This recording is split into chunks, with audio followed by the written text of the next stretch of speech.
सगळ्या विभागांनी प्रयत्न केला, त्याला डॉक्टर मुळीक सर यांनी होकार दिला, त्याबद्दल मी त्यांचं सुरुवातीलाच धन्यवाद देतो.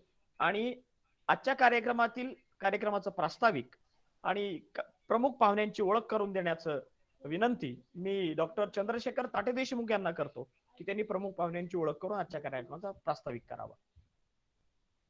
नमस्कार सर्वांना. नमस्कार.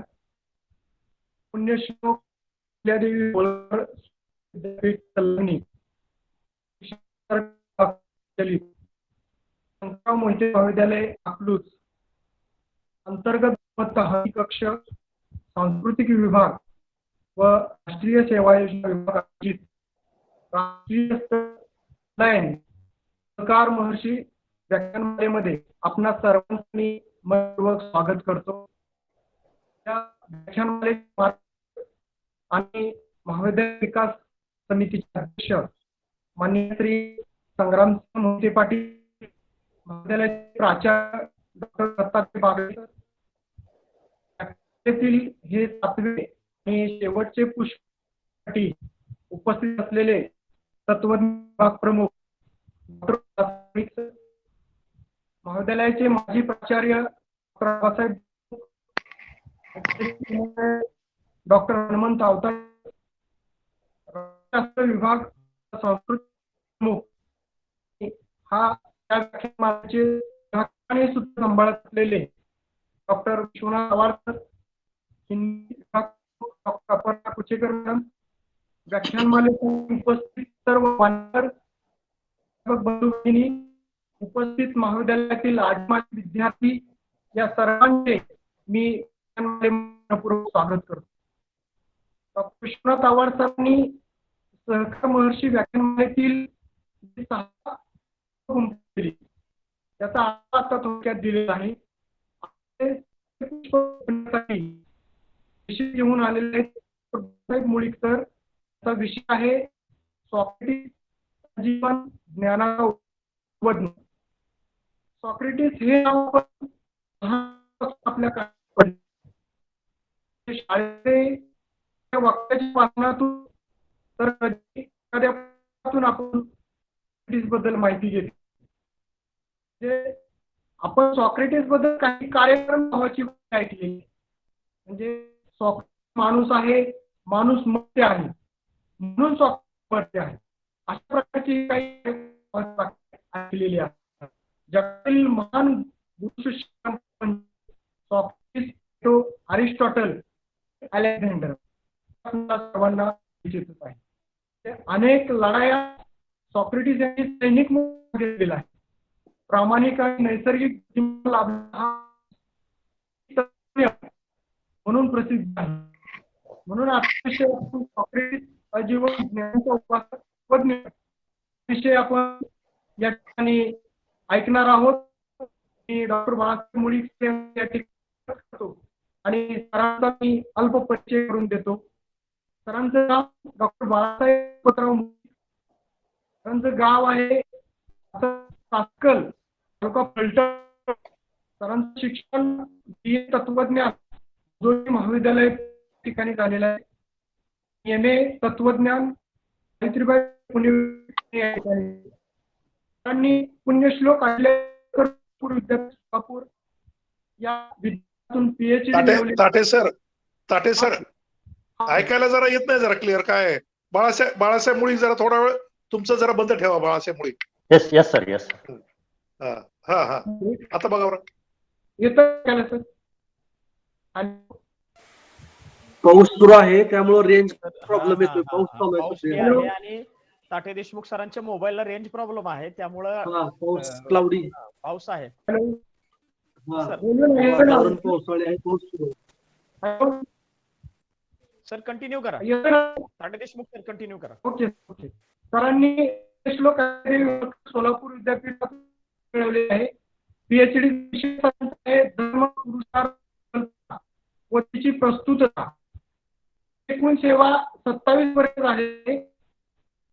1967 ठिकाणी आणि नंतर 1995 पासून महाविद्यालयात रुजू झाले आणि महाविद्यालयामध्ये रुजू झाल्यानंतर पुढे जवळजवळ 10 वर्ष राष्ट्रीय सेवा योजनेशी जोडले गेले आणि राष्ट्रीय सेवा योजनेच्या माध्यमातून आणि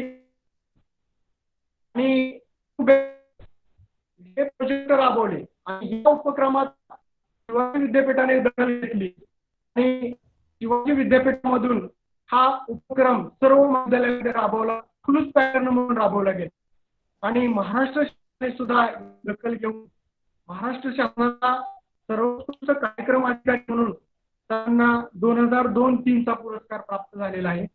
तसेच सरांना शिक्षण घेत असताना सुद्धा पुणे विद्यापीठामधून ज्ञानेश्वरी विषयात एम ए करीत असताना ज्ञानेश्वरी विषयात सर्वप्रथम आल्याबद्दल बाप बहिरट पुरस्कार आणि उमाशंकर ट्रस्ट नाना महाराज साखरे पुरस्कार मिळालेला आहे. त्यानंतर 2004 साली आदर्श शिक्षक पुरस्काराने सन्मानित केलेला आहे. तो पुरस्कार श्री छत्रपती शिवराय सार्वजनिक वाचनालय दसूर यांच्याकडून सन्मानित करण्यात आलेला आहे. तसेच 2010 साली मराठा सेवा संघ माळशिरस तालुका यांच्याकडून आदर्श शिक्षक पुरस्काराने सन्मानित केलेला आहे. तसेच सर पुण्यश्लोक अहिल्यादेवी होळकर सोलापूर विद्यापीठ तत्वज्ञान अभ्यास मंडळाचे चेअरमन आहेत. अकॅडमिक काउन्सिलचे ते सदस्य आहेत. तत्वज्ञान अभ्यास मंडळ शिवाजी विद्यापीठ कोल्हापूरचे सदस्य आहेत. तसेच तत्वज्ञान अभ्यास मंडळ टीसी कॉलेज बारामती या ठिकाणी सदस्य आहेत. महाराष्ट्र शासन तत्वज्ञान आणि तर्कशास्त्र परिषद कोश समिती याचेही सदस्य आहे. सरांचे राष्ट्रीय आणि आंतरराष्ट्रीय स्तरावर 20 आर्टिकल्स प्रसिद्ध आहेत आणि वेगवेगळ्या मासिकातून आणि वर्तमानपत्रातून जवळजवळ 30 आर्टिकल्स सरांचे प्रसिद्ध आहेत. राष्ट्रीय सेवा योजना तसेच सामाजिक विषयावर 100 पेक्षा जास्त व्याख्याने सरांनी दिलेले आहेत आणि महाविद्यालयातील यशवंतराव चव्हाण महाराष्ट्र मुक्त विद्यापीठ अभ्यास केंद्राचे ते संयोजक आहेत आणि सरांनी या केंद्राचं 13 वर्ष काम पाहिलेलं आहे आणि सध्याही ते काम पाहत आहेत. असे हे कृतिशील प्राध्यापक म्हणून सरांची ओळख आहे. असे अष्टपैलू व्यक्तिमत्व असलेले व्याख्याते आज आपणाला या ठिकाणी मार्गदर्शनासाठी लावलेले आहेत. सरांचं मी पुनश्च एकदा या ठिकाणी स्वागत करतो आणि माझे प्रास्ताविक या ठिकाणी संपवतो. धन्यवाद. पुढील सूत्र मी डॉक्टर विश्वनाथ आव्हाड सर यांच्याकडे देत आहे. सर धन्यवाद. नेमक्या शब्दामध्ये मुळीक सरांचं आपण व्यक्तिमत्व या ठिकाणी मांडलेलं आहे. शांत आणि तेवढेच प्रसन्न चेहऱ्याचे मुळीक सर तत्वज्ञाचे खरेखुरे प्राध्यापक आहेतच, पण ते वाटतात पण तेवढेच आणि त्या दृष्टिकोनातून त्यांनी आपल्या विषयाची मांडणी करावी ही विनंती त्यांना करतो. डॉक्टर बाळासाहेब मुळीक. नमस्कार सर्वांना. पुण्यश्लोक अहिल्यादेवी होळकर सोलापूर विद्यापीठ सोलापूर संलग्नित शिक्षण प्रसारक मंडळ अकलूज संचलित शंकरराव मोहिते महाविद्यालय अकलूज ऐकवेशी विभाग, सांस्कृतिक विभाग व राष्ट्रीय सेवा योजना विभाग यांच्या संयुक्त विद्यमाने राष्ट्रीय ऑनलाईन सहकार मर्सी व्याख्यानमाला आपल्या शंकरराव मोहिते महाविद्यालयाच्या मार्फत आयोजित केलेली आहे. या व्याख्यानमालेचे संयोजक आदरणीय प्राचार्य डॉक्टर दत्तात्रय बागडे, समन्वयक डॉक्टर हनुमंतराव अवताडे, डॉक्टर विश्वनाथ आवड राज्यशास्त्र विभाग प्रमुख, डॉक्टर चंद्रशेखर ताटे देशमुख राष्ट्रीय सेवा योजना कार्यक्रम अधिकारी, डॉक्टर अपर्णा कुचकर हिंदी विभाग प्रमुख. आणि या ठिकाणी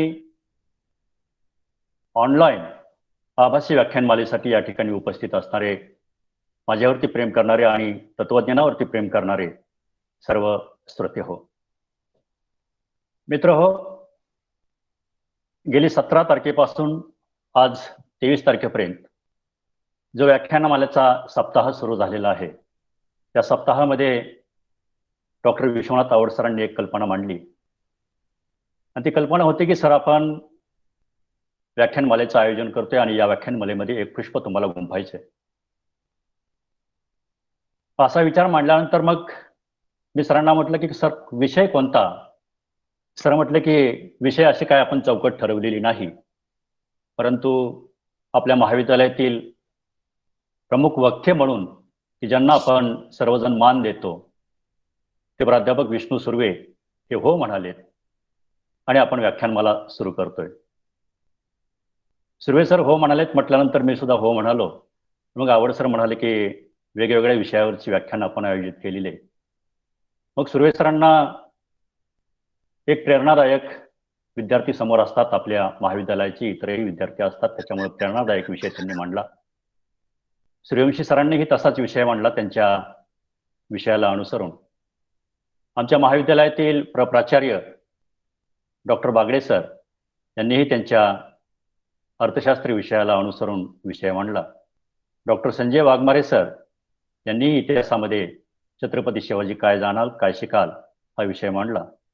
आणि आवड सरांनी भारतातील कर्तृत्ववान महिला या विषयावरती आपले विचार मांडलेले आहेत. कालचा जो विषय झाला प्राध्यापक बाळासाहेब साळुंखे यांनी पश्चिम घाटातील जैवविविधता, अत्यंत चांगल्या पद्धतीनं हा विषय मांडलेला आहे. या व्याख्यानमालेसाठी उपस्थित असणारे महाविद्यालयाचे माजी प्राचार्य डॉक्टर आबासाहेब देशमुख, खरं तर यांनी आम्हाला उभं केलं, आमचा आत्मविश्वास जागा केला आणि म्हणून मी खरं तर आज या व्याख्यानमालेसाठी तुमच्या समोर आहे असं मला वाटतं. मित्रहो, जो विषय आहे तो तत्वज्ञानातला विषय आहे. तत्वज्ञान म्हटल्यानंतर सर्वांना जवळचं वाटतं आणि दूरचंही वाटतं. रोजच्या जीवनामध्ये आपण तत्वज्ञान जगत असतो, परंतु जगत असताना आपण तत्वज्ञान जगतो असं कधीही आपल्याला वाटत नाही. आपण विसरून जात असतो. दैनंदिन जीवनामध्ये रोजचं जे काही व्यावहारिक कामकाज असतं ते आपण आपल्या स्वार्थासाठी करत असतो. निस्वार्थी बुद्धीनं कधीही आपण काम करत नाही.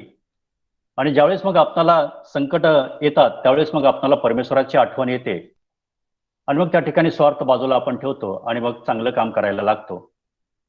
तत्वज्ञानामध्ये सुद्धा याच पद्धतीनं काम करता येतं, परंतु हे काम करत असताना आपल्या विचारांची सांगड घातली पाहिजे, सद्गुणांची सांगड घातली पाहिजे. विचार आणि सद्गुण जर आपल्यासोबत जर नसतील तर आपलं जीवन जगणं अवघड होऊन जातं.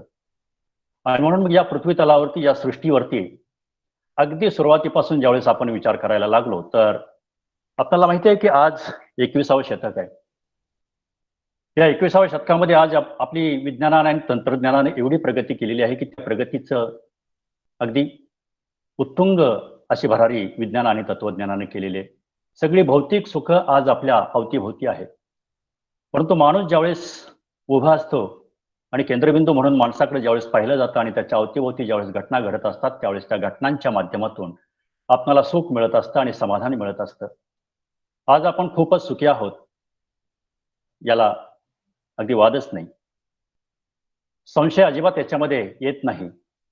परंतु आपण 50 वर्ष पाठीमागे गेलो, 100 वर्ष पाठीमागे गेलो, पुन्हा 500 वर्ष पाठीमागे गेलो, 1000 वर्ष पाठीमागे गेलो आणि मग ख्रिस्तापासून ज्यावेळेस आपल्याला 1, 2, 3 आज 2021 आणि त्याच्या आधीचा कालखंड ज्यावेळेस आपण पाहतो त्यावेळेस माणसाचं जीवन कसं असेल हा प्रश्न तुमच्या आमच्या समोर उभा राहतो.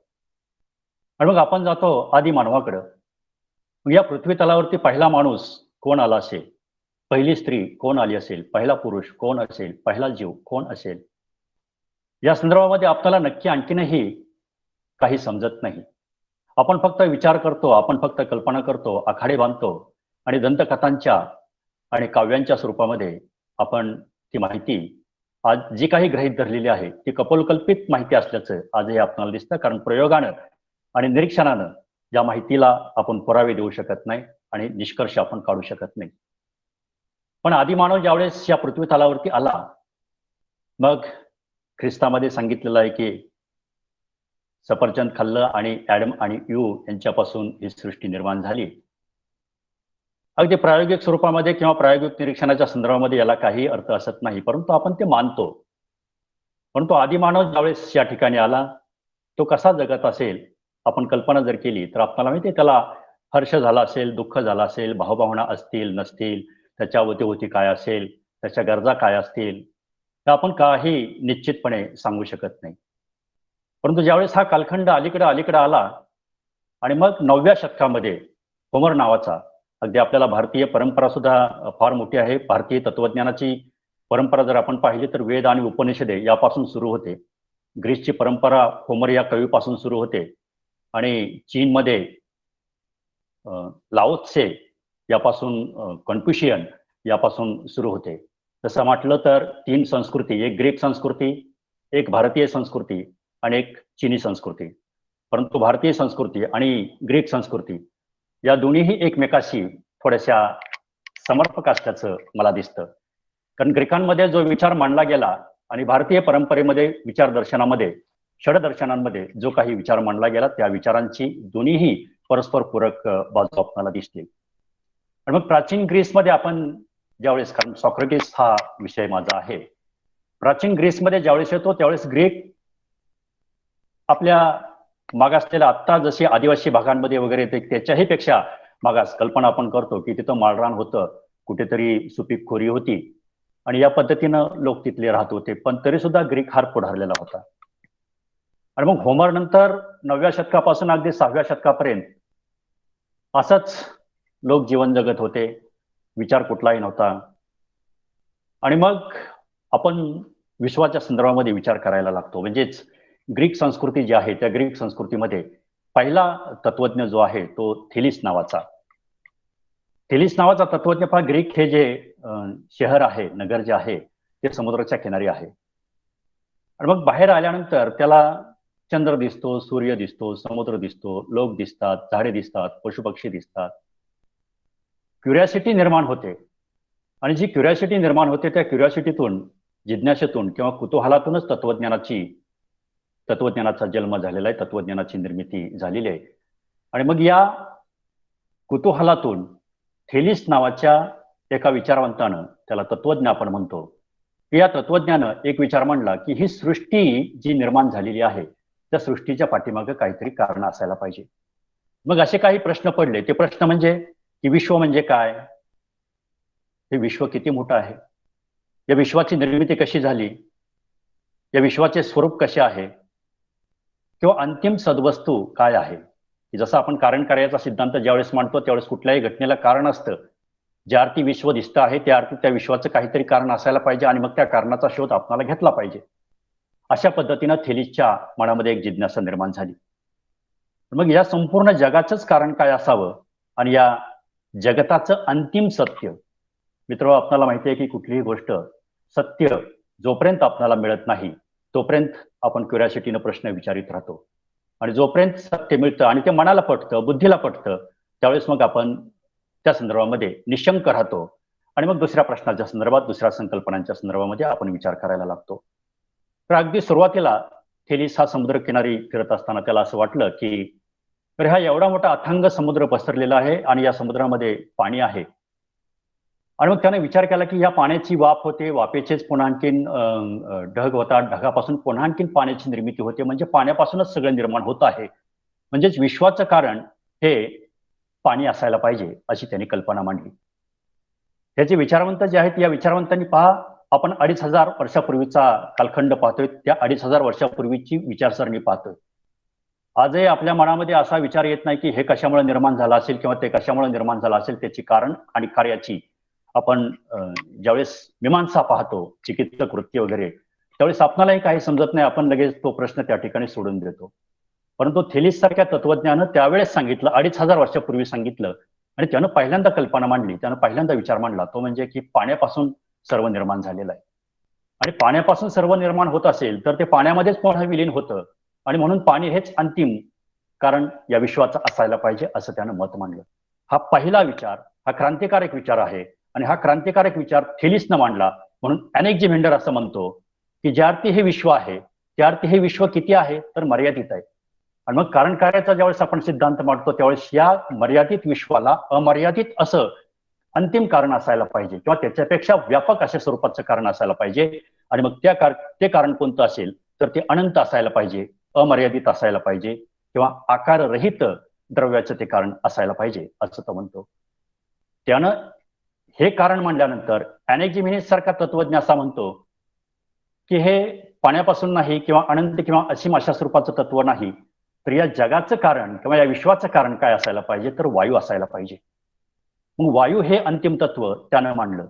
आणि मग एका पाठोपाठ अशी विचार परंपरा सुरू झाल्यानंतर पायथागोरस सारखा तत्वज्ञ तोही म्हणतो संख्यांपासून हे सगळं निर्माण झालेलं असायला पाहिजे, कारण आपण व्यवहारामध्ये 1, 2, 3 अशा स्वरूपाची एकका मांडतो आणि एककापासून पुन्हा आणखीन ज्यावेळेस सर्वच गोष्टींचं व्यवहार आपण हा संख्येनं करत असतो त्यावेळेस संख्या हेच या वस्तूचं मूलतत्व असायला पाहिजे. झिनोफिनस सारखा तत्वज्ञ असं म्हणतो की पृथ्वीची उत्पत्ती, विश्वाची म्हणत नाही तो, फक्त पृथ्वीची उत्पत्ती जी झालेली आहे तो असं म्हणतो की ती सागरापासून झालेली असायला पाहिजे. त्याच्यानंतर पार्मेनाडिस सारखा शास्त्रज्ञ तत्वज्ञ असा म्हणतो की अंतिम सत्ता ही स्थिर आहे का, आणि मग ही अंतिम सत्ता जर स्थिर असेल आणि हे जर तत्व स्थिर असेल तर या स्थिर तत्वाला कारण कोणतं असायला पाहिजे, तर ते कारण ईश्वराचं असायला पाहिजे. आणि ईश्वराचं कारण पार्मेनाइडसनं सांगितल्यानंतर त्याच्यानंतर हिरॅक्लिटस नावाचा तत्वज्ञ येतो आणि तो असं म्हणतो की ही जी सत्ता आहे या सत्तेमध्ये बदल होतो आहे, आणि या सत्तेमध्ये बदल होतो आहे कारण बदल हेच सत्य आहे, बदलाव ही हकीकत आहे.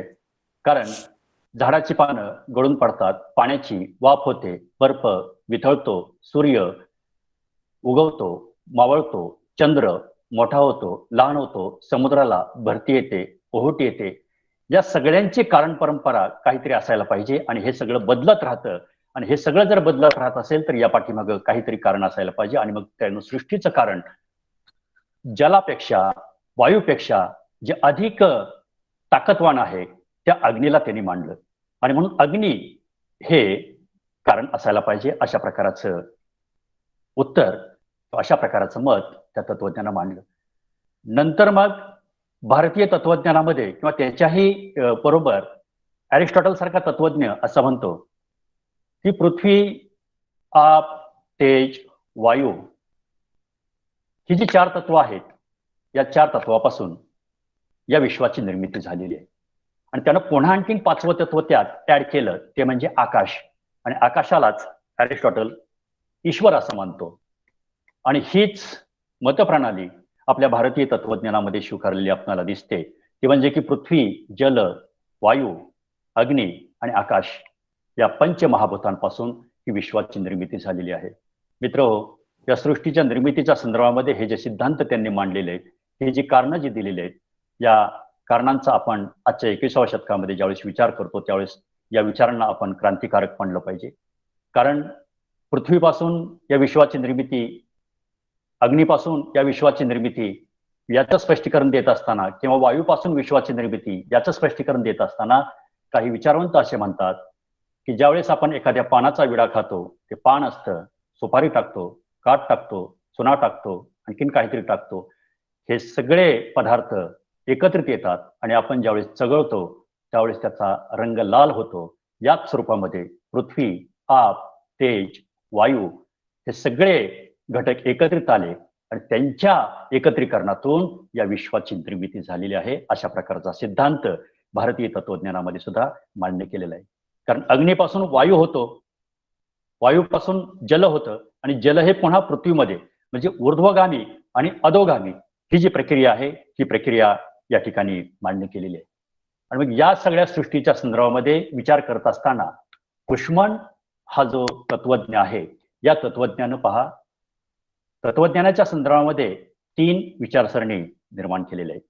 त्याच्यामध्ये पहिली जी विचारसरणी होती ती विश्वनिर्मिती विषयक, की ज्याच्या संदर्भामध्ये मी आता स्पष्टीकरण केलं. दुसरी जी विचारसरणी आहे ती मानव विषयक, आणि तिसरी जी विचारसरणी आहे ती प्रणाली विषयक. विश्वनिर्मिती विषयकची विचारसरणी इथपर्यंत येते आणि मानव विषयक विचारसरणी म्हणजे विश्वाचा विचार हा तत्वज्ञांनी केला, परंतु तत्वज्ञांनी माणसाचा विचार केला, त्याला मानव विषयक विचारसरणी असं म्हटलं जातं. आणि त्याच्यानंतर प्रणाली विषयक म्हणजे वेगवेगळ्या विचारसरणी त्या ठिकाणी आल्या. मग त्याच्यामध्ये अर्वाचीन तत्वज्ञ असेल, मध्ययुगीन तत्वज्ञ असेल किंवा अलीकडचं अर्वाचीन तत्वज्ञान असेल. आणि मग या तत्वज्ञानामध्ये मग पुन्हा आपल्याला असं दिसतं की अगदी इसवी सनानंतर 12व्या 13व्या शतकापर्यंत नव्हे 15व्या शतकापर्यंत 15व्या शतकापर्यंत रेनेसन्सचा काळ आला आणि त्याच्यानंतर पुन्हा मग 18व्या शतकानंतर प्रबोधनाचा काळ आला. आणि मग हे जे तत्वज्ञ होते सगळे, अगदी सॉक्रेटिस असेल, सोफिस्ट असेल किंवा हे विश्वनिर्मितीच्या आधीचे थिलिस पासूनचे सगळे तत्वज्ञ असतील, यांना 18व्या शतकानंतर उजेडात आणलं गेलं. आणि हे जे उजेडात आणलं ते कोणी उजेडात आणलं, आज आपण सॉक्रेटिसच्या संदर्भामध्ये मत व्यक्त करणार आहोत. मी 2च कन्सेप्ट या ठिकाणी सॉक्रेटिसची घेतलेली आहे. ती म्हणजे एक जे आवड सरांनी प्रास्ताविकामध्ये सांगितले की एक डायलेक्टिकल मेथड ही फार महत्वाची आहे मित्र, कारण आजच्या सगळ्याच क्षेत्रामध्ये डायलेक्टिकल मेथड शिवाय आपल्याला पुढं जाता येत नाही. आणि म्हणून डायलेक्टिकल मेथड आणि दुसरी जी आहे ती रोजच्या जीवनामध्ये आपल्याला उपयोगी पडते ती म्हणजे नैतिक तत्वज्ञान त्याचं. पण हे सॉक्रेटिसचं मत 18व्या शतकाच्या नंतर जे उजेडात जे आलं ते कसं आलं, तर त्याच्या आधी जी परंपरा जी होती ती पहा, की सॉक्रेटिसच्या आधी सोपिष्ट तत्वज्ञान होतं. सोपिष्ट तत्वज्ञानाच्या संदर्भामध्ये मी 2 मिनिटं स्पष्टीकरण देणार आहे. पण सोपिष्ट तत्वज्ञानानंतर सॉक्रेटिस तत्वज्ञान आलं. पण सॉक्रेटिसचं जे काय मत आहे मी आत्ताच सांगतो, की सॉक्रेटिस या तत्वज्ञानं स्वतः काहीही लिहून ठेवलेलं नाही. मग सॉक्रेटिसचं तत्वज्ञान आज आपण या व्याख्यानासाठी विषय का घेतला, तर सॉक्रेटिसचा जो प्रामाणिक, अत्यंत हुशार, मर्मदृष्टी आणि चिकित्सक आणि काव्य करणारा आणि तत्वज्ञानाला आणि सॉक्रेटिसला बोरळ घालणारा जो सॉक्रेटिसचा जो शिष्य आहे तो म्हणजे प्लेटो. या प्लेटोनं आणि सॉक्रेटिसचा दुसरा एक शिष्य आहे झेनोफोन आणि अरिस्टोफॉनस. पण अरिस्टोफॉनस पेक्षा प्लेटो आणि झेनोफोन या दोघांनी लिहून ठेवलेलं आहे. आता या प्लेटोनं काय लिहून ठेवलेलं, तर प्लेटोचे डायलॉग आहेत. आवड सरांचा त्या संदर्भामध्ये पॉलिटिकल सायन्स विषय असल्यामुळे त्यांना माहिती आहे की रिपब्लिक हा ग्रंथ हा त्यांचा मूळ आहे. ॲपॉलॉजी नावाचे संवाद त्याच्यामध्ये आहेत. क्रिडो नावाचा डायलॉग आहे, क्रिटो नावाचा डायलॉग आहे, मेनो नावाचा डायलॉग आहे. आणि याच डायलॉग मधून सॉक्रेटिसचं तत्वज्ञान आपल्याला मांडता येतं. सॉक्रेटिसनं स्वतः काहीही लिहून ठेवलेलं नाही. पण सॉक्रेटिसच्या आधी म्हणजे सॉक्रेटिसच्या समकालीन असणारा जो काही सोपिष्ट विचारवंत होता. सोपिष्ट विचारवंत म्हणजे आपण एक व्यक्ती म्हणत नाही, की सोपिष्ट हे एक संप्रदायाप्रमाणे काही शिक्षक होते. आणि मग हे शिक्षक ग्रीसमध्ये आले. ते आले कुठून, तर बाहेरून आले. आणि मग बाहेरून आल्यानंतर ग्रीसमधल्या लोकांना ते मार्गदर्शन करू लागले. परंतु हे सोपिष्ट लोक जे आहेत ते मार्गदर्शन करत असताना ते असे म्हणाले की मनुष्य हाच सर्व गोष्टींचा मापदंड आहे. पण मनुष्य हा सर्व गोष्टींचा मापदंड असताना मनुष्याच्या संदर्भामध्ये आपण कोणतं त्यांना मार्गदर्शन करायला पाहिजे, तर त्या काळी आणि आजही 21व्या शतकामध्ये नवी ख्रिस्तपूर्व काळापासून आजही एकच विषय सर्वांच्या मनामध्ये असतो, तो म्हणजे राजनीती, राजकारण. अर्थकारणाला थोडीशी वेगळी बगल दिली जाईल, परंतु राजकारण हा सगळ्यांचा जिव्हाळ्याचा विषय होता. आणि राजकारण करत असताना आपण पोट कसं भरायचं हा सुद्धा महत्वाचा मुद्दा असतो. आणि म्हणून सोपिष्ट ग्रीसमध्ये आले आणि तरुणांना ज्यावेळेस मार्गदर्शन करायला लागले त्यावेळेस सोपिष्टांनी जे तरुण निवडले होते ते तरुण श्रीमंत घरातले होते. ग्रीसमध्ये त्या काळी अगदी 2500 वर्षापूर्वी जी परिस्थिती होती ती परिस्थिती काहीच लोक श्रीमंत होते आणि बहुतेक लोक हे गरीब घरातले होते. कारण आताच्या सारखी विज्ञान आणि तंत्रज्ञानानं प्रगती केलेली नव्हती, उद्योग नव्हते, कारखाने नव्हते, काहीही नव्हतं. जमिनी एवढ्या जरी असल्या तरी एवढ्या मोठ्या प्रमाणामध्ये उत्पन्न नव्हतं. लोक कसे जीवन जगत असतील आज आपण 2500 वर्षापूर्वीची कल्पना करूयात. आणि मग राजनीतीमध्ये निपुण कसं व्हायचं, यशस्वी कसं व्हायचं, आणि राजनीती म्हटलं की राजकारण म्हटलं की जे काही मार्गदर्शन सुपिष्टाकडून केलं गेलं ते मार्गदर्शन नैतिकदृष्ट्या केलं गेलेलं नाही. यशस्वी कसं व्हायचं म्हटल्यानंतर त्याच्यावरती कुरघोडी करायच्या आणि आपण कसं आपलं मत चांगलं आहे हे मांडायचं. आणि त्यावेळेस त्या ठिकाणी यथा राजा तथा प्रजा अशा स्वरूपानं पद्धत होती. त्यामुळे जी काही मतं मांडली जायची ती मतं राजाला जी काही अनुकूल असतील तीच प्रजेनं मान्य करायची आणि कुणीही इतर लोकांनी इतर प्रजेनं त्या गोष्टीला चॅलेंज अजिबात द्यायचं नाही. पण यथा राजा तथा प्रजा. आणि चॅलेंज जो कोणी देईल त्याला मग शिक्षा होत असते. आपल्या सर्वांना माहिती आहे ब्रुनो सारखा शास्त्रज्ञ जो आहे त्याला जिवंत जाळण्यात आलं. गॅलिलिओला सुद्धा म्हटलं होतं की गॅलिलिओ म्हटलं की सूर्य स्थिर आहे आणि सर्व ग्रह फिरतात. मग गॅलिलिओ असं का म्हणतो, किंवा थेल्सनं सुद्धा म्हटलं होतं की पाण्यावरती पृथ्वी आधारलेली आहे आणि पृथ्वी ही चपटी आहे. म्हणजे अशा प्रकारचे जे सिद्धांत आहेत आज जरी आपण खोटे मांडले तरी गॅलिलिओचा जो सिद्धांत होता की पृथ्वी सूर्याभोवती फिरते आहे त्याला राज दरबारामध्ये बोलवण्यात आलं. आणि राज दरबारामध्ये बोलवल्यानंतर राजा म्हणाला की पृथ्वी सूर्याभोवती फिरते हे चुकीचं आहे, तर तुझं जे मत आहे ते तुझं मत माघारी घे. गॅलिलिओ त्यावेळेस म्हणाला होता की मी जरी म्हटलं की पृथ्वी सूर्याभोवती फिरत नाही म्हणून पृथ्वी सूर्याभोवती फिरायची राहील काय, या स्वरूपानं तो म्हणाला आणि राज दरबार सोडून आला. त्यावेळेस जे जे राजाच्या विरोधात किंवा राज्याच्या विरोधात बोललं जाईल त्याला त्याला शासन ती राजनीती शिक्षा देत असायची. आणि म्हणून सोपिस्ट ही जी विचारसरणी होती ती सोपिस्ट विचारसरणी श्रीमंत लोकांच्या घरी जायची, कारण श्रीमंत लोकच त्या ठिकाणी राजनीतीचा कारभार पाहत असायचे. आणि दुसरी एक गोष्ट सोपिस्टांनी सांगितली की मनुष्य हा जर सर्व गोष्टींचा मापदंड जर असेल तर जगण्यासाठी आपल्याला काहीतरी माध्यम असायला पाहिजे, आणि मग जगण्यासाठी जो काही व्यापार म्हणून त्या ठिकाणी होता त्या व्यापारावरती लक्ष केंद्रित केलं आणि व्यापाराचं राजकारण किंवा व्यापाराचं मार्गदर्शन सोपिस्टांनी केलं. म्हणजे बहुतेक जे ज्ञान जे आहे ते ज्ञान मूल्यात्मक स्वरूपाचं असेल किंवा नैतिक स्वरूपाचं असेल ते ज्ञान सोपिस्टांनी देण्याऐवजी ही इंद्रिय साक्षात स्वरूपाचं जे काही ज्ञान आहे ते ज्ञान त्या ठिकाणी त्यांना दिलं गेलं. आणि म्हणून सोपिस्ट असेल किंवा सोपिस्टाच्या आधीची विचारसरणी असेल, जास्तीत जास्त सोपिस्टांनीच त्यांनी मत असं मांडलं की इम्पेरिकल नॉलेज जे काय आहे तेच फार महत्वाचं आहे. म्हणजे आपल्याला जे काही ज्ञान होतं ते ज्ञान म्हणजे सोपिस्टांचं जे काही तत्वज्ञान आहे ते तत्वज्ञान पुढे सॉक्रेटिसनं पुढं त्याच्यावरती काही भाष्य केलं आणि ते तत्वज्ञान मांडलेलं आहे. पण सोपिस्टांनी जे काही तत्वज्ञान मांडलं ते तत्वज्ञान असं की इंद्रिय प्रत्यक्ष ज्ञान होतं. ज्ञान जे होतं ते सॉक्रेटिस असं म्हणतो की ज्ञान होतं ते कसं होतं तर पंच ज्ञानेंद्रियांनी होतं. त्याच्यामध्ये नाकानं आपणाला वास येतो, डोळ्यानं आपणाला ही सृष्टी दिसते, कानानं आपणाला आवाज ऐकू येतो, जिभेनं आपणाला चव चाखता येते, त्वचेनं आपणाला स्पर्श जाणता येतो. इंद्रिय स्वरूपामध्ये हे ज्ञान होतं हे खोटं नाही. आणि जे ज्ञान आपल्याला होतं ते ज्ञान अनुभवात्मक आहे, त्यालाच इम्पेरिकल नॉलेज असं म्हटलेलं आहे. आणि मग वस्तू आणि व्यक्ती यांचा ज्यावेळेस सन्निकर्ष होतो, ज्यावेळेस संवेदन होतं त्यावेळेस मन त्याचा अर्थ लावतं. आणि म्हणून इंद्रियजन्य ज्ञान हे ज्ञान इम्पेरिकल जर असेल तर सॉक्रेटिस असं म्हणतो किंवा सोपिस्ट सुद्धा म्हणतात की मनानं सुद्धा आपल्याला ज्ञान होतं, कारण मन हे एक इंद्रिय आहे. कारण मन हे जे इंद्रिय आहे आपण नाकारू शकत नाही. कारण मला भूक लागली हे कोण सांगतं, मला तहान लागली हे कोण सांगतं, माझ्या बाहुभावना ज्या आहेत, मला खूप राग आलेला आहे, मला सुख झालेलं आहे, मला आनंद झालेला आहे, हे कोण सांगतं, तर मन सांगतं. म्हणून मनानं सुद्धा आपल्याला ज्ञान होतं. आणि तिसरा जो भाग आहे तो म्हणजे प्रज्ञा. प्रज्ञा याचाच अर्थ बुद्धी, आणि यावरतीच सॉक्रेटिसनं भर दिलेला आहे, सोपिस्टांनी भर दिलेला आहे. बुद्धी आपल्याला ज्ञान होतं. म्हणजे भूमितीय सिद्धांत असतील किंवा गणितीय सिद्धांत असतील, 2+2 म्हटल्यानंतर 4 हे जे उत्तर येतं ते बुद्धीतून येतं आणि प्रत्यक्ष स्वरूपामध्ये याला कोणीही मध्यस्थी करत नाही. आणि म्हणून अशा स्वरूपाचं ज्ञान सॉक्रेटिसनं स्वीकारलेलं आहे, अशा स्वरूपाचं ज्ञान सोपिस्टांनी स्वीकारलेलं आहे.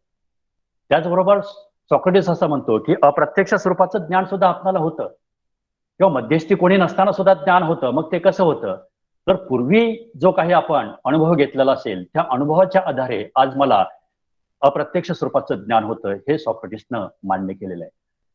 फॉर एक्झाम्पल आपण म्हणतो की स्मरणात्मक ज्ञान म्हणजे मी जर 4 वर्षापूर्वी दिल्लीला गेलो असेल आणि संसद भवन जर पाहिलं असेल आणि आज मी तुम्हाला त्या संसद भवनाच्या संदर्भामध्ये जर सांगत असेल तर ते संसद भवन मी आधी पाहिलेलं असतं, त्याचं स्मरण आता मला होत आहे आणि ते ज्ञान मी तुमच्या समोर मांडतो आहे. त्याच्यानंतर सॉक्रेटिस असा म्हणतो, सोपिस्ट असं म्हणतात की ज्ञान आणखीन आपल्याला होतं ते कशानं होतं तर शब्दानं होतं. जे शब्द मी जे बोलतो आहे आता तुमच्या कानापर्यंत येतात त्याला तुम्ही खरं मानता. माझी आई मला काहीतरी बोलते आहे ते मी अधिकारवाणीनं गृहीत धरतो की ते खरं आहे. एखादी आई ज्यावेळेस मुलाला बोलते, एखादा वडील ज्यावेळेस मुलाला बोलतो, तो एखादा जवळचा मित्र, आप्त स्वकीय जी काही माणसं असतात त्यांनी दिलेली जी काही माहिती असते ती माहिती आपल्याला खरी वाटते. आणि म्हणून शब्दाच्या आधारे ज्ञान होतं. शब्द हे कुठे असतात, आपल्या ओठांमध्ये असतात, आपल्या मेंदूमध्ये असतात, विचारांच्या स्वरूपामध्ये, आवाजाच्या स्वरूपामध्ये तुमच्या आमच्यापर्यंत पोहोचतात.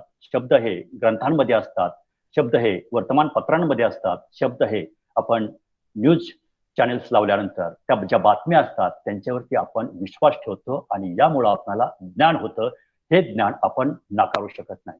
आणि अप्रत्यक्ष ज्ञानामध्ये तिसरा जो भाग सॉक्रेटिसनं मानलेला आहे तो म्हणजे अनुमानात्मक ज्ञान. आणि याच अनुमानात्मक ज्ञानाला म्हणजे प्राप्त ज्ञानाच्या आधारे जे काही आपल्याला अप्राप्त स्वरूपाचं ज्ञान होतं त्याला अनुमान असं म्हटलं जातं. म्हणजे माहितीच्या आधारे माहीत नसलेलं ज्ञान माहीत करून घेणं म्हणजे ज्ञाताच्या आधारे अज्ञाताचा शोध घेणं म्हणजेच अनुमान होय. आणि याच अनुमानावरती प्लेटोनं नाही, परंतु अरिस्टॉटलनं एक तत्वज्ञानाची ब्रँच म्हणून, तत्वज्ञानाची फांदी म्हणून ती विस्तारली आणि तर्कशास्त्र म्हणून, मग त्याच्यामध्ये पारंपरिक असेल तर्कशास्त्र म्हणून, आधुनिक तर्कशास्त्र असेल तर्कशास्त्र म्हणून, सांकेतिक तर्कशास्त्र असेल, या फांद्या वाढवल्याचं आपल्याला दिसतं आणि त्याच्यातून आपण तर्काधिष्ठित स्वरूपाचं ज्ञान मिळवू शकतो. आणि म्हणून सोफिस्टांची ही जी काही विचारसरणी होती ती वरवरच्या स्वरूपाची होती, ही सॉक्रेटिसला मान्य झाली नाही. आणि मग सॉक्रेटिस अथेन्स नावाच्या शहरामध्ये पहा, ग्रीस जरी नगरी असेल तरी अथेन्स नावाच्या शहरामध्ये अगदी 469 मध्ये, कुणी 470 म्हणतं तर कुणी 469, अगदी निश्चितपणे आपल्याला सांगता येत नाही. आपल्याच संदर्भामध्ये जर अगदी 500 किंवा 1000 वर्षापूर्वीच्या एखाद्या महापुरुषाच्या संदर्भामध्ये जर आपल्याला सांगायचं म्हटलं तर नक्की तारीख आपल्याला सांगता येत नाही. त्याच संदर्भामध्ये 69 सर्वांनी ग्रहित मानलेलं आहे, परंतु विश्वकोशामध्ये 470 असं मानलेलं आहे, काही ठिकाणी 69 असं मानलेलं आहे. ग्रहित धरूयात की आपण 469 मध्ये अथेन्समध्ये सॉक्रेटिसचा जन्म झाला. सोफ्रोनिकस हे त्याचे वडील आणि फिनारेट ही त्याची आई. सॉक्रेटिसचे वडील हे मूर्तिकार होते आणि आई ही दाई होती. दाई याचा अर्थ अगदी जुन्या परिभाषेमध्ये जर सांगायचं म्हटलं तर सॉक्रेटिसची आई ही सुईण होती. म्हणजे त्या काळी दवाखाने वगैरे काही नव्हतं आणि नेमकी ज्यावेळेस गरोदर किंवा नवीन बाळाला जन्म द्यायची एखादी पत्नी असेल, एखाद्याची आई, त्यावेळेस त्या मुलाला व्यवस्थितपणे बाळंतपण कसं होईल याची काळजी ते फिनारेट ही सॉक्रेटिसची आई करायची. आणि मग मूर्तिकार म्हणून हा जो सॉक्रेटिसचे जे वडील होते ते वडील काय करायचे, नोकरी वगैरे कुठलीही नव्हती, ते वडील काय करायचे तर जिथं जिथं मूर्तीचं मंदिराचं वगैरे काम चाललेलं असायचं तिथं तिथं ते कामाला जायचे. मग सॉक्रेटिस लहानपणीच वडिलांच्या बरोबर जायचा आणि वडील मग छनी आणि हातोडी घ्यायचे आणि एक मोठा दगड घ्यायचा आणि मोठा दगड घेतल्यानंतर ते छनीनं त्या दगडामधील असणारी मूर्ती ते बाहेर काढत असायचे. आपले आदरणीय डॉक्टर प्राचार्य आबासाहेब देशमुख नेहमी आपल्याला उदाहरण देतात विद्यार्थ्यांना की शिंपल्यामध्ये मूर्ती असते, परंतु त्याचं फक्त वरचे भाग काढायचं काम तो मूर्तिकार करत असतो. त्याच पद्धतीनं सॉक्रेटिसचे जे वडील होते ते वडील छनी आणि हातोडा घेऊन आतली जी काही मूर्ती आहे ती मूर्ती बाहेर काढण्याचा प्रयत्न करत होते. एके दिवशी असाच सॉक्रेटिस त्यांच्या बरोबर गेला होता आणि त्या दगडामध्ये तुम्ही आता काय काढणार आहात त्या दगडामधून. त्यावेळेस सॉक्रेटिस म्हणाला की याच्यामध्ये आता सिंहाची तुला आकृती दिसेल. सॉक्रेटिस म्हणाला आतमध्ये सिंह कसा असेल, तुम्ही तर दगड फोडता आहात. त्यावेळेस सॉक्रेटिसचे वडील त्याला म्हणाले की तुला आताच कळणार नाही की तू मोठा झाल्यानंतर मला सांग. परंतु सॉक्रेटिसची जिज्ञासा वृत्ती त्याला गप्प बसू देत नव्हती आणि म्हणून मग सॉक्रेटिस पुन्हा पुन्हा विचारू लागला आणि मग सॉक्रेटिसचे वडील त्याला सांगू लागले की ही बघ, माझ्या हातामध्ये छणी आहे, हातोडा आहे, मी काही ठिकाणी जोरात फटका मारतो तर काही ठिकाणी कमी तर काही ठिकाणी मध्यम स्वरूपाचा. याच्यातून मी तुला सांगतो आहे की या दगडामध्ये आता सिंह कैद करून ठेवलेला आहे आणि सिंह जो कैद करून ठेवलेला आहे ते कैद करून सिंह ठेवलेला आपल्याला आता बाहेर काढायचं. मग कसं बाहेर त्या सिंहाला काढायचं ते आपण ठरवायचं. आणि मग त्या सिंहाला कैदेतून बाहेर काढत असताना तो ज्यावेळेस छन्नी आणि हातोडीचे घाव घालत असतो त्यावेळेस पूर्ण दगडाचे बाहेरचे तुकडे तुकडे छोटे मोठे ज्यावेळेस काढले जातात आणि त्यावेळेस सिंहाची आकृती दिसते. त्यावेळेस सॉक्रेटिस आनंदित होतो आणि म्हणतो की खरंच आतमध्ये जे काही सिंहाचं चित्र होतं ते सिंहाचं चित्र दगडाच्या मूर्तीतून वडिलांनी बाहेर काढून दाखवलं. याच स्वरूपामध्ये प्रत्येक माणसाच्या आतमध्ये काहीतरी आहे ते आपल्याला बाहेर काढलं पाहिजे. आणि मग ते जर आपल्याला बाहेर काढायचं असेल तर मग मला ग्रीसमधील जनतेचं प्रबोधन करायला पाहिजे आणि ग्रीसमधील जनतेचं प्रबोधन जर करायचं असेल तर मला माझ्या आईची भूमिका स्वीकारावी लागेल, मला माझ्या वडिलांचं काम करावं लागेल. सॉक्रेटिसचं तसं पाहिलं तर शिक्षण हे प्राथमिक स्वरूपातच झालं होतं. त्यावेळेस काय अशा मोठ्या शिक्षण संस्था नव्हत्या, विद्यापीठ नव्हती. मग सॉक्रेटिस प्राथमिक स्वरूपाचं शिक्षण पूर्ण केल्यानंतर सॉक्रेटिसला असं वाटलं की आपल्या आईचं आपण काम करायचं, म्हणजे आई कशी व्यवस्थित बाळंत करायची त्याच पद्धतीनं व्यवस्थित प्रसूती आपण ज्ञानाची करायची आणि लोकांच्या किंवा तरुणांच्या आतमध्ये असणारा जो काही आत्मा आहे त्या आत्म्याला आपण फुंकर घालायची आणि ज्ञानाचा उजेड पाडायचा यासाठी आपण मदत करायची. आणि मग सॉक्रेटिसनं हे ठरवलं, ज्ञानासाठी तो फिरू लागला. सोपिस्ट जे काही विचारवंत होते ते इम्पेरिकल ज्ञानावरती आधारित त्यांचं ज्ञान होतं. याला चॅलेंज म्हणून, सोपिस्ट तत्वज्ञानाला चॅलेंज म्हणून सॉक्रेटिसनं हा वसा हाती घेतला आणि तो फिरू लागला. कारण सोपिस्ट हे जे होते ते पैसे घेत होते. आजही आपल्याकडे वर्तमान काळामध्ये आपल्याला असं दिसतं की अनेक ठिकाणी ट्युशन्स आहेत, अनेक ठिकाणी अकॅडमी आहेत. लाखो रुपये अगदी 10वी पास झाल्यानंतर किंवा 12वी पास झाल्यानंतर अकॅडमी लावायची म्हटलं तर 3-3, 5-5 लाखापर्यंत, 10-10 लाखापर्यंत तेव्हा अनेक ठिकाणी डोनेशन्स घेतली जातात. सोपिस्ट विचारसरणी जी होती ती याच स्वरूपाची होती. आज दिल्लीमधील मानव संसाधन विभाग असेल किंवा UGC असेल, विद्यापीठ असेल, या सगळ्या संस्था ज्यावेळेस आपण सोपिस्ट विचारसरणीच्या पाहतो त्यावेळेस विज्ञान आणि तंत्रज्ञान याच्यावरती आधारलेलं शिक्षण याच्यावरती भर दिला जातो. परंतु सॉक्रेटिस जो आहे तो सॉक्रेटिस वेगळ्या विचारसरणीचा आणि ते वेगळी विचारसरणी म्हणजे मूल्यात्मक स्वरूपाचं आणि जीवनाविषयक ज्ञान आपण दिलं पाहिजे असे सॉक्रेटिसला वाटलं. आणि आज आपण पाहतो की ही सगळी व्यवस्था, या सगळ्या संस्था आपण ज्यावेळेस पाहतो त्यावेळेस जीवनाविषयक तत्वज्ञानाकडे, जीवनाविषयक शिक्षणाकडे दुर्लक्ष केल्याचं आपल्याला दिसतं. आणि म्हणून मग जीवनाविषयक तत्वज्ञान किंवा जीवनाविषयक ज्ञानाची प्रबोधनं करायची म्हटल्यानंतर आपल्याला फिरलं पाहिजे. मग फिरत असताना सॉक्रेटिसनं असं ठरवलं की आपण बाहेर गेलं पाहिजे. मग बाहेर जायचं तर कुठं जायचं तर लोक एकत्रित जमायला पाहिजेत. मग लोक कुठे असतात तर बाजारात असतात, लोक कुठे असतात तर सावकाराच्या ठिकाणी जमलेले असतात, लोक कुठे असतात तर जलपान ग्रहावरती असतात, लोक कुठे असतात तर रस्त्यावरती असतात. त्या काळचा हा सॉक्रेटिस दिसायला कसा होता पहा. त्याचं वर्णन जर आपण पाहिलं तर आज आपण म्हणू की हा वेडा आहे की काय.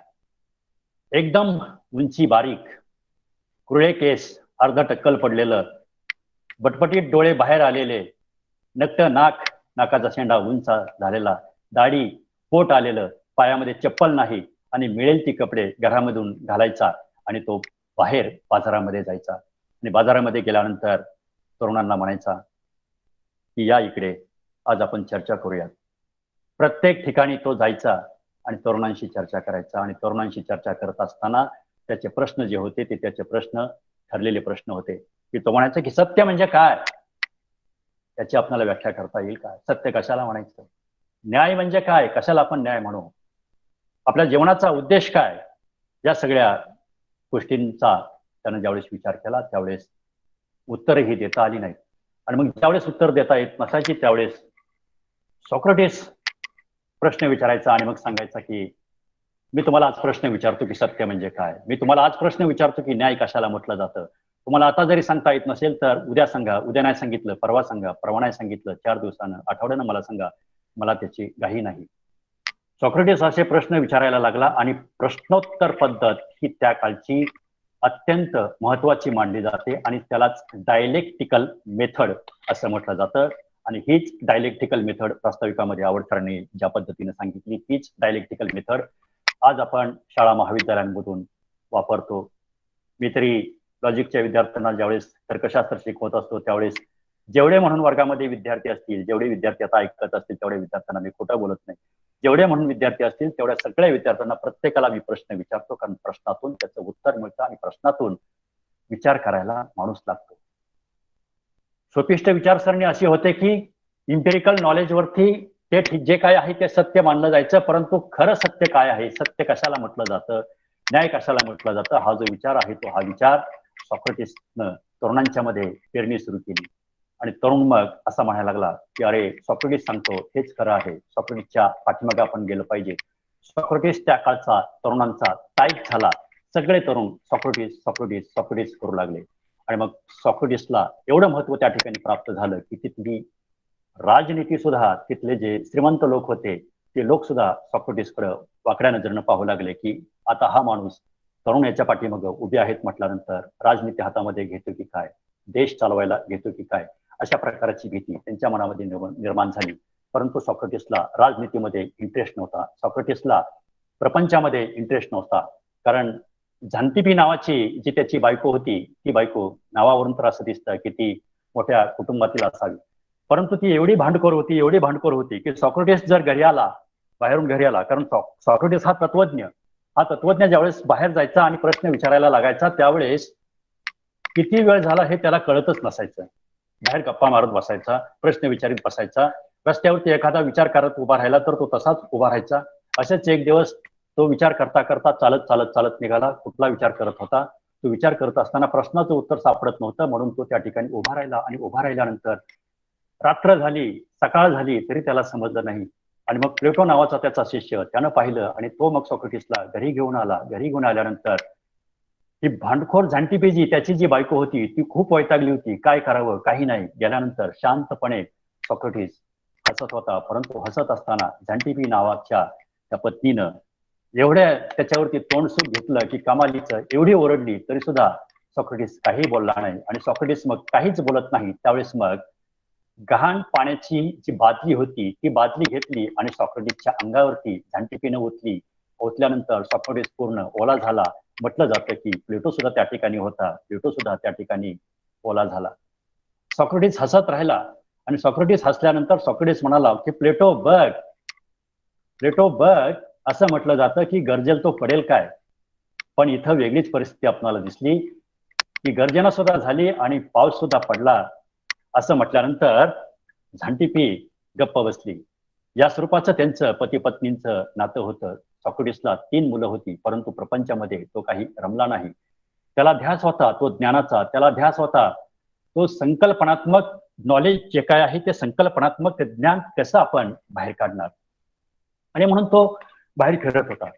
बाहेर फिरत फिरत फिरत मग ग्रीस शहर, ग्रीस नगरी जी आहे ती ग्रीस नगरी आणि मग स्पार्टा शहर, आणि ग्रीसनं आणि स्पार्टानं दोघांनी मिळून दोन्ही शहरांनी पर्शियावरती हल्ला केला होता आणि पर्शियाला हरवलेलं होतं. आणि मग पर्शियाला हरवल्यानंतर पुन्हा आणखीन सॉक्रेटिसची विचारसरणी ही वाढत गेल्यानंतर सॉक्रेटिसला पुन्हा आणखीन युद्धामध्ये सहभागी होत असताना तिथं वय वर्ष 18 ते वय वर्ष 60 म्हणजे त्या काळी ग्रीकांमध्ये की सगळ्यांनी त्या ठिकाणी सैनिक म्हणून देशासाठी त्या ठिकाणी वेळ द्यायचा. आणि म्हणून 18 ते 60 वयापर्यंत सॉक्रेटिस हा 3 वेळा पायदळ म्हणून सैन्य दलामध्ये भरती झाला होता. त्यावेळेस 3 वेळा युद्ध झाली आणि त्या 3 युद्धांमध्ये सॉक्रेटिसनं सहभाग घेतला होता. सॉक्रेटिसनं 3 युद्धांमध्ये सहभाग घेतल्यानंतर नंतरचं जे युद्ध झालं होतं स्पार्टा बरोबर, ते स्पार्टा बरोबरचं युद्ध शत्रूचा शत्रू पर्शिया म्हणजे ग्रीकची घमंड वाढली होती. आणि ग्रीकची घमंड वाढल्यानंतर ग्रीकनं स्पार्टावरती आक्रमण केलं, परंतु स्पार्टाला ग्रीकचे विचार किंवा राजनीती पटत नव्हती आणि म्हणून मग स्पार्टानं वेगळं व्हायचं ठरवलं.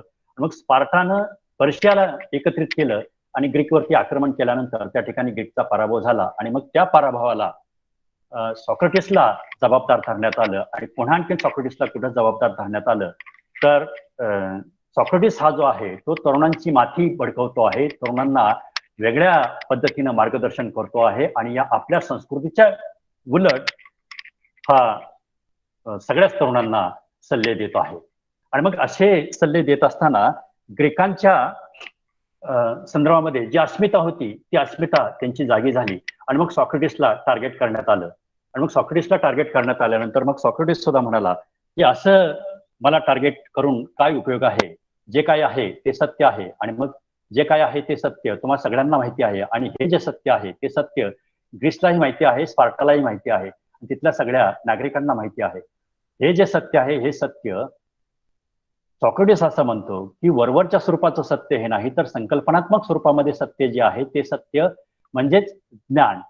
आणि दुसरा एक सॉक्रेटिसनं जो विचार मांडला तो विचार म्हणजे ज्ञान जे आहे तेच सद्गुण आहे आणि सद्गुण म्हणजेच ज्ञान. म्हणजे आपल्याकडे पहा सत्याचा आग्रह धरणारे महात्मा गांधी असे आधी म्हणायचे की परमेश्वर म्हणजेच सत्य आणि गॉड इज ट्रूथ. आणि नंतर मग ते म्हणाले की नंतर त्यांची विचारधारा बदलली आणि नंतर मग ते म्हणाले की सत्य म्हणजेच परमेश्वर म्हणजे ट्रूथ इज गॉड. याच स्वरूपामध्ये व्हर्च्यू इज नॉलेज, ज्ञान म्हणजेच सद्गुण आणि सद्गुण म्हणजेच ज्ञान, या स्वरूपाची विचारसरणी सॉक्रेटिसनं मांडली. मग संकल्पनात्मक ज्ञान हे प्रत्येकाला झालं पाहिजे कारण संकल्पनात्मक ज्ञान हे माणसाच्या आतमध्ये असतं. संकल्पनात्मक ज्ञान हे काय वरच्या भौतिक स्वरूपामध्ये नसतं. आणि म्हणून मग सोफिस्टांनी जे काही विचारसरणी सांगितली होती, जे काही ज्ञान सांगितलं होतं ते ज्ञान इंद्रिय स्वरूपामध्ये सांगितलं होतं. सॉक्रेटिसचं असं मत होतं की इंद्रिय स्वरूपामध्ये मिळालेलं हे जे ज्ञान आहे हे ज्ञान मर्यादित स्वरूपाचं असतं, हे ज्ञान वासनांध असतं, हे ज्ञान भौतिक स्वरूपामध्ये अडकून पडतं त्यामुळे माणसाची आध्यात्मिक प्रगती होत नाही, माणसाची बौद्धिक प्रगती होत नाही, माणसाची आत्मिक प्रगती होत नाही. मग माणसाची बौद्धिक आणि आत्मिक प्रगती जर व्हायचं असेल तर माणसाच्या आतमध्ये जे काही संकल्पनात्मक ज्ञान आहे ते संकल्पनात्मक ज्ञान आपण दिलं पाहिजे. आणि मग ह्या संकल्पनात्मक ज्ञानासाठी मग व्याख्या आपल्याला करायला पाहिजे. आणि ही अशी व्याख्या करत असताना मग ती कोणती व्याख्या करायची? उदाहरणार्थ सॉक्रेटिस म्हणतो की आपण पहा की संकल्पनात्मक ज्ञान म्हणजे एखादी वस्तू आहे, ती वस्तू आपल्याला दिसते आहे, तिचं ज्ञान इंद्रियांना होत आहे, परंतु ते इंद्रियांना होणारं ज्ञान हे वरवरच्या स्वरूपाचं आहे. उदाहरणार्थ मी खुर्चीचं उदाहरण घेतो. खुर्ची आपल्या समोर आहे, ती खुर्ची बसण्यासाठी उपयुक्त आहे, त्या खुर्चीला 4 पाय आहेत एवढं आपल्याला माहिती आहे. आणि खुर्ची याचं जे काही ज्ञान आहे ते ज्ञान प्रत्यक्ष स्वरूपामध्ये आपल्याला दिसतं. गृहीत धरा या जगातील सगळ्या खुर्च्या आपण नष्ट करूयात, जे खुर्चीचं संकल्पनात्मक ज्ञान आपल्या आयडियाज मध्ये जे आहे ते ज्ञान कुणीही फिरवून घेऊ शकत नाही. आणि अशा ज्ञानाची पेरणी करण्यासाठी सॉक्रेटिस असुसलेला होता. आणि म्हणून मग एक संवाद जो आहे तो संवाद मी तुम्हाला या ठिकाणी सांगतो. परंतु या संवादाच्या स्वरूपामध्ये सॉक्रेटिसला जे काही प्रश्न पडायचे त्या प्रश्नाच्या संदर्भामध्ये संवाद पद्धती म्हणजे डायलेक्टिकल मेथड जी आहे त्या मेथडच्या संदर्भामध्ये 6 प्रकारचे प्रश्न पडायचे. त्याच्यामध्ये पहिला जो प्रश्न आहे ते संकल्पना जी आहे त्या संकल्पनेचं स्पष्टीकरण कसं करायचं त्याच्या संदर्भामध्ये तो प्रश्न विचारतो. हे तुम्ही काय म्हणताय, म्हणजे नक्की काय? हे जे तुम्ही आता म्हणालात ते आधीच्या मुद्द्याशी कसे काय लागू पडते? त्या मुद्द्याचे स्वरूप नेमके उलगडून सांगाल काय? तुम्हाला याबाबत आधीच काय काय माहित आहे? एखादे उदाहरण देऊ शकाल काय? तुम्ही हे म्हणताय की कृपया जरा सोप्या पद्धतीने सांगू शकाल? चौकशीचे प्रश्न असे असायचे, आपण अजून काय काय शक्यता गृहीत धरू शकू? तुम्ही हे जे गृहीत धरले आहे ते आधी गृहीत धरले होते का? तुम्ही या शक्यतांची निवड आधी केली होती का? ज्या शक्यता गृहीत धरलेल्या आहेत त्याची आपण पडताळणी कशी करायची? काय होऊ शकते जर आपण अशा स्वरूपाचे प्रश्न चौकशीच्या स्वरूपामध्ये विचारले जायचे. मुद्द्याचा पाया, कारण आणि पुरावे यांना प्रोब करत असताना सॉक्रेटिस असं म्हणतो की असं का होत आहे? तुला हे कसं काय माहित आहे? दाखवू शकतोस? उदाहरण देऊ शकतोस? आणि दुसरी गोष्ट, ज्यावेळेस आपण अंदाजाच्या जवळ जातो त्यावेळेस त्याचा पडताळा कसा घ्यायचा? तर सॉक्रेटिस असं म्हणतो की ह्याकडे पाहण्याचा एकदा वेगळा दृष्टिकोन आपल्याकडे आहे काय? त्याकडे अशा पद्धतीनं पाहत राहणं बरोबर आहे का? ह्याचा फायदा कोणाला होईल? किंवा ह्यात म्हणजे आताच्यात आणि मगाच्या मध्ये किंवा तुम्ही आधी जो मुद्दा मांडलेला आहे त्याच्यामध्ये फरक काय आहे? आणि ज्यावेळेस मग एकमत जुळण्याचा प्रश्न निर्माण होतो त्यावेळेस त्याचा पडताळा कसा घ्यायचा? त्यावेळेस ते सॉक्रेटिस असं म्हणतो की मग हे होऊ शकतं, आपण हे त्यासाठी कसे काय वापरू शकतो? हे आपण पूर्वी अनुभवल्याप्रमाणे वेगळे अथवा तसेच कसे काय होऊ शकते? प्रश्नावर प्रश्न, प्रश्नावर प्रश्न. बरेचसे तरुण त्या प्रश्नाला कंटाळून जायचे, बरेचसे तरुण त्यांच्या प्रेमात पडायचे, पण काही तरुण असे असायचे की सॉक्रेटिसची विचारसरणी त्यांना आवडत नसायची. मग सॉक्रेटिसची विचारसरणी आवडत नसायची. एके दिवशी काय झालं की तरुण एकत्रित होते आणि सॉक्रेटिस त्या ठिकाणी गेला. सॉक्रेटिसची चाल जी होती ती अगदी रान कोंबड्यासारखी होती. अगदी दुरूनच कोणीतरी रान कोंबड्यासारखं चालत येत आहे म्हटल्यानंतर तेथील तरुण ओळखायचे की आला सॉक्रेटिस. बाजारामध्ये सॉक्रेटिसची वाट पाहत बसायचे, सावकाराच्या कट्टेवरती सॉक्रेटिसची वाट पाहत बसायचे. मग सॉक्रेटिसचा नित्यनियम ठरलेलाच होता की आपण हे आपलं काम करायचं. आणि हे काम करत असताना जी मेथड त्यांनी जी वापरली त्या मेथडमध्ये अशा स्वरूपाचे प्रश्न विचारत असताना एका तरुणाला राग आला आणि सॉक्रेटिसला लाथ मारली. काही जण असतात विकृत स्वभावाचे. मग लाथ मारल्यानंतर त्या ठिकाणचे तरुण किंवा त्या ठिकाणचा मित्र त्यांना म्हणाला की अरे सॉक्रेटिस, तुला लाथ मारली त्या तरुणानं, तू गप्पच, तू हसतोस. त्यावेळेस सॉक्रेटिस म्हणाला की गाढवानं आपल्याला लाथ मारली म्हणून आपण, आणि सॉक्रेटिस गप्प बसला आणि त्या ठिकाणी असला. सॉक्रेटिसने काहीही त्या ठिकाणी उत्तर दिलं नाही. सॉक्रेटिसला काही ठिकाणी अपमानित व्हावं लागलं. सगळ्यांनाच हे पटत असतं असं नाही. आजची जी समाजाची व्यवस्था आहे तशीच व्यवस्था पूर्वीच्या काळी 2500 वर्षापूर्वी होती. मग पहा, आज एखादा विचाराचा झेंडा आपण ज्यावेळेस घेऊन जातो त्यावेळेस असणाऱ्या राजव्यवस्थेला किंवा पक्षीय संघटनांना किंवा एखाद्या धर्मसंस्थेला हे पटतं असं नाही. आणि म्हणून आपल्याकडे पहा की सत्याच्या संदर्भामध्ये नरेंद्र दाभोळकर असतील, कुलगुरू कलबुर्गी असतील, पत्रकार लंके असतील किंवा गोविंद पानसरे, कॉम्रेड गोविंद पानसरे असतील, यांना जे काही संपवलं गेलं ते यांना सनातन्यांनी संपवलं गेलं, कारण सत्याची कास धरली होती. धर्मामध्ये ज्या काही चुकीच्या गोष्टी आहेत, त्या धर्मामध्ये चुकीच्या गोष्टी हे लोक सांगत होते, म्हणून त्या ठिकाणी त्यांना संपवण्यात आलं. सॉक्रेटिस सुद्धा हेच काम करत होता आणि मग सॉक्रेटिसचे विरोधक वाढत राहिले होते. त्यावेळेस सॉक्रेटिसने एक मेथड वापरली होती. त्या मेथडमध्ये सॉक्रेटिसनं अथेन्सला आपली प्रयोगशाळा समजली.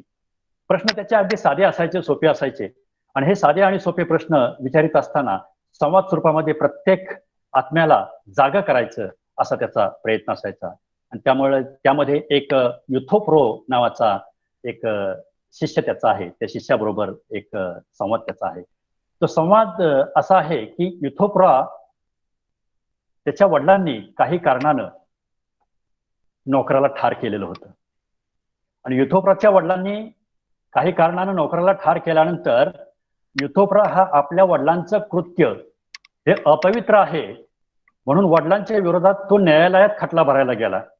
आणि तिथं खटला भरायला गेल्यानंतर सॉक्रेटिस त्या ठिकाणी त्याला भेटला. मग सॉक्रेटिस भेटल्यानंतर सॉक्रेटिस युथोप्राला म्हणतो की अरे युथोप्रा, न्यायालयात येण्याचं कारण काय, सांगू शकतो?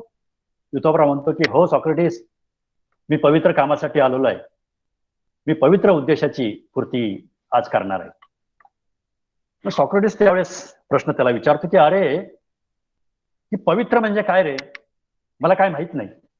पवित्रता म्हणजे काय, कृपया मला स्पष्ट करून सांगशील?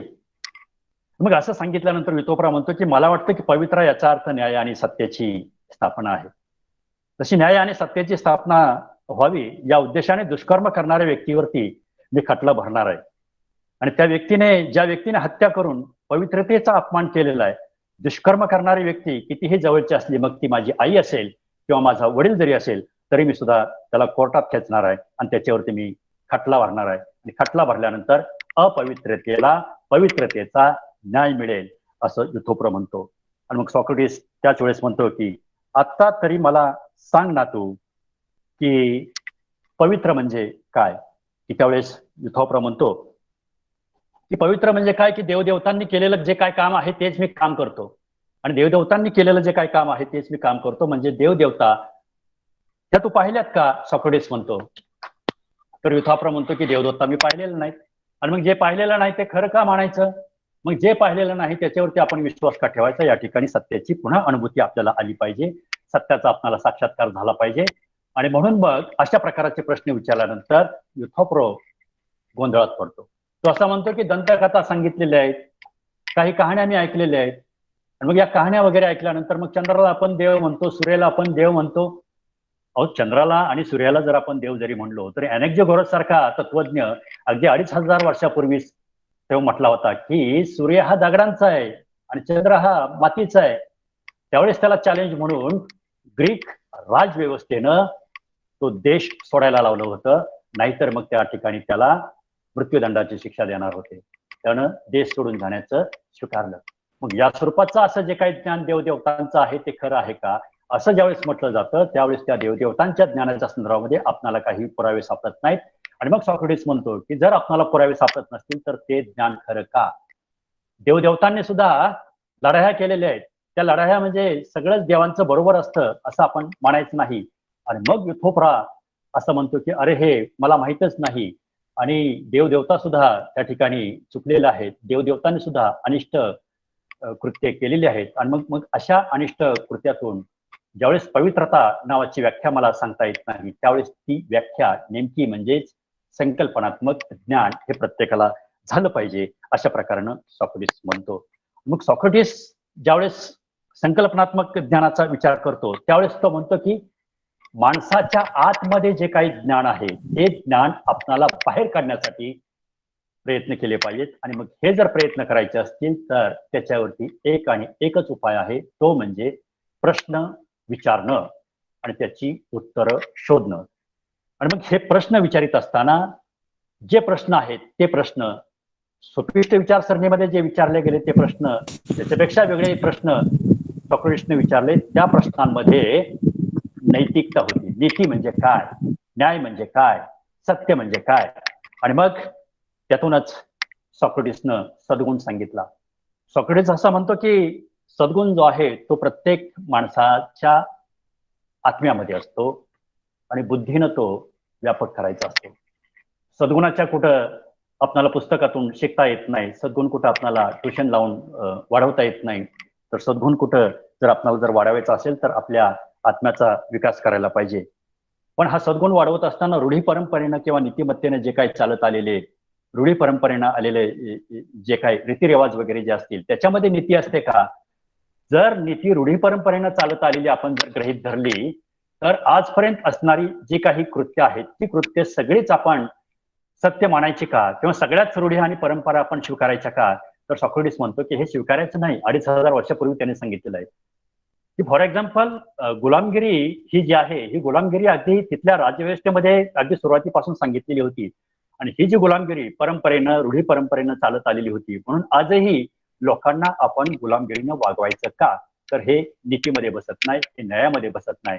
आणि मग ही रूढी आणि परंपरा नैतिकतेमध्ये बसत नाही, हा नैतिक सद्गुण होत नाही. तर मग नैतिक सद्गुण किंवा न्याय म्हणजे काय याची व्याख्या आपल्याला करता येईल का? किंवा आतमध्ये असणारं जे काय ज्ञान आहे ते बाहेर काढायचं. सांगा मला न्याय म्हणजे काय? सांगा मला सद्गुण म्हणजे काय? सद्गुण म्हणजे चांगलं वर्तन. आपण चांगलं म्हणजे काय पुन्हा प्रश्न विचारायचा की एखाद्याची हत्या करणं म्हणजे वाईट आहे, चोरी करणं म्हणजे वाईट. अरे वाईट म्हणजे काय? चांगलं म्हणजे काय? सौंदर्य म्हणजे काय? प्रेम म्हणजे काय? मग या सगळ्या गोष्टींची चर्चा सॉक्रेटिस ज्यावेळेस करायला लागला त्यावेळेस पुन्हा तरुण विचार करायला लागले आणि श्रीमंत लोक सुद्धा विचार करायला लागले. कारण त्यावेळेस श्रीमंतांच्या बरोबर सुद्धा सॉक्रेटिस अशा प्रकारचा संवाद करायचा.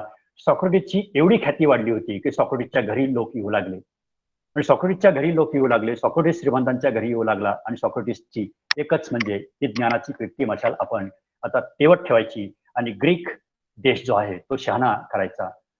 सॉक्रेटिसला ग्रीक शहाणा करायचा होता का? लव्ह ऑफ विजडम असं म्हटलं जातं. का तर ग्रीकमध्ये लोकशाही होती. ग्रीकमध्ये जी लोकशाही होती ती सॉक्रेटिसला मान्य नव्हती. आज आपल्याकडे पहा लोकशाही आहे. या जगामध्ये प्रचंड मोठ्या प्रमाणामध्ये लोकशाही असताना सुद्धा आपण यशस्वी होतो, परंतु लोकशाहीला विरोध सॉक्रेटिसनं का केला त्याचं कारण मी या ठिकाणी सांगतो की त्यावेळेस असणारं जे काय अंधकार आहे, त्यावेळेस असणारा जो काय अज्ञान आहे, त्यावेळेस असणाऱ्या ज्या काय अंधश्रद्धा आहेत, त्यावेळेस असणारी जी काय म्हातारी माणसं अशिक्षित आहेत, त्यावेळेस असणारी अन्याय अत्याचार करणारी जी काही जनता आहे या जनतेला ज्ञानी केल्याशिवाय लोकशाही ग्रीसमध्ये रुजवू नका असं सॉक्रेटिस म्हणायचा. कारण सॉक्रेटिसच्या मनामध्ये एकच प्रश्न होता की सैतानी माणूस लोकशाही समजणार आहे काय? अन्याय अत्याचार करणारा माणूस लोकशाही समजणार आहे काय? चोरी आणि दरोडे करणारा हत्या करणारा माणूस लोकशाही समजणार आहे का? तर यांना चांगल्या गुणांचं आपण ज्ञान द्यायचं आणि चांगले ज्यावेळेस गुण यांच्यामध्ये रुजतील आणि आत्म्याचा ज्यावेळेस यांना साक्षात्कार होईल आणि सगळा ग्रीस ज्यावेळेस ज्ञानी होईल त्यावेळेस त्या ठिकाणी लोकशाही आणा. म्हणून लोकशाहीला सॉक्रेटिसचा विरोध होता. आणि सॉक्रेटिस ज्यावेळेस होता त्यावेळेस लोकशाही कशी होती तर चिठ्ठ्या टाकून त्या ठिकाणी जजेस नेमले जायचे आणि त्या ठिकाणी कुणीही त्या शासनाच्या विरोधात किंवा राजनीतीच्या विरोधात कुणी जर बोललं तर त्या ठिकाणी त्याला दंड व्हायची, शिक्षा व्हायची किंवा त्याला मृत्यूदंड दिला जायचा. आणि मग सॉक्रेटिसची ही जी ख्याती आहे ही ख्याती वाढत वाढत वाढत ग्रीस देशाला सॉक्रेटिस आता जड होतो आहे असं दिसल्यानंतर कोणता तरी आरोप त्याच्यावरती ठेवायचा आणि तो आरोप ठेवल्यानंतर त्याला शिक्षा करायची. आणि म्हणून सॉक्रेटिसनं बाजारामध्ये आणि सार्वजनिक ठिकाणी ज्या ज्या लोकांना पराभूत केलं होतं त्या लोकांच्या मध्ये अवमान झाला होता. असे लोक सॉक्रेटिसच्या विरुद्ध बांधणी करू लागले आणि असे लोक सॉक्रेटिसच्या विरोधात बांधणी करू लागल्यानंतर ही बांधणी होत असतानाच सॉक्रेटिस आपला काम चालू ठेवायचा आणि सॉक्रेटिस काम आपलं ज्ञानाचं चालू ठेवत असताना सॉक्रेटिसच्या घरी एक तरुण आला आणि सॉक्रेटिसच्या घरी एक तरुण आल्यानंतर सॉक्रेटिसला त्याने विचारलं की सॉक्रेटिस की जीवनामध्ये यशस्वी कसं व्हायचं मला सांग ना जरा. मग सॉक्रेटिस म्हटला की तू उद्या ये. सॉक्रेटिसने उद्या बोलवल्यानंतर तो तरुण दुसऱ्या दिवशी आला.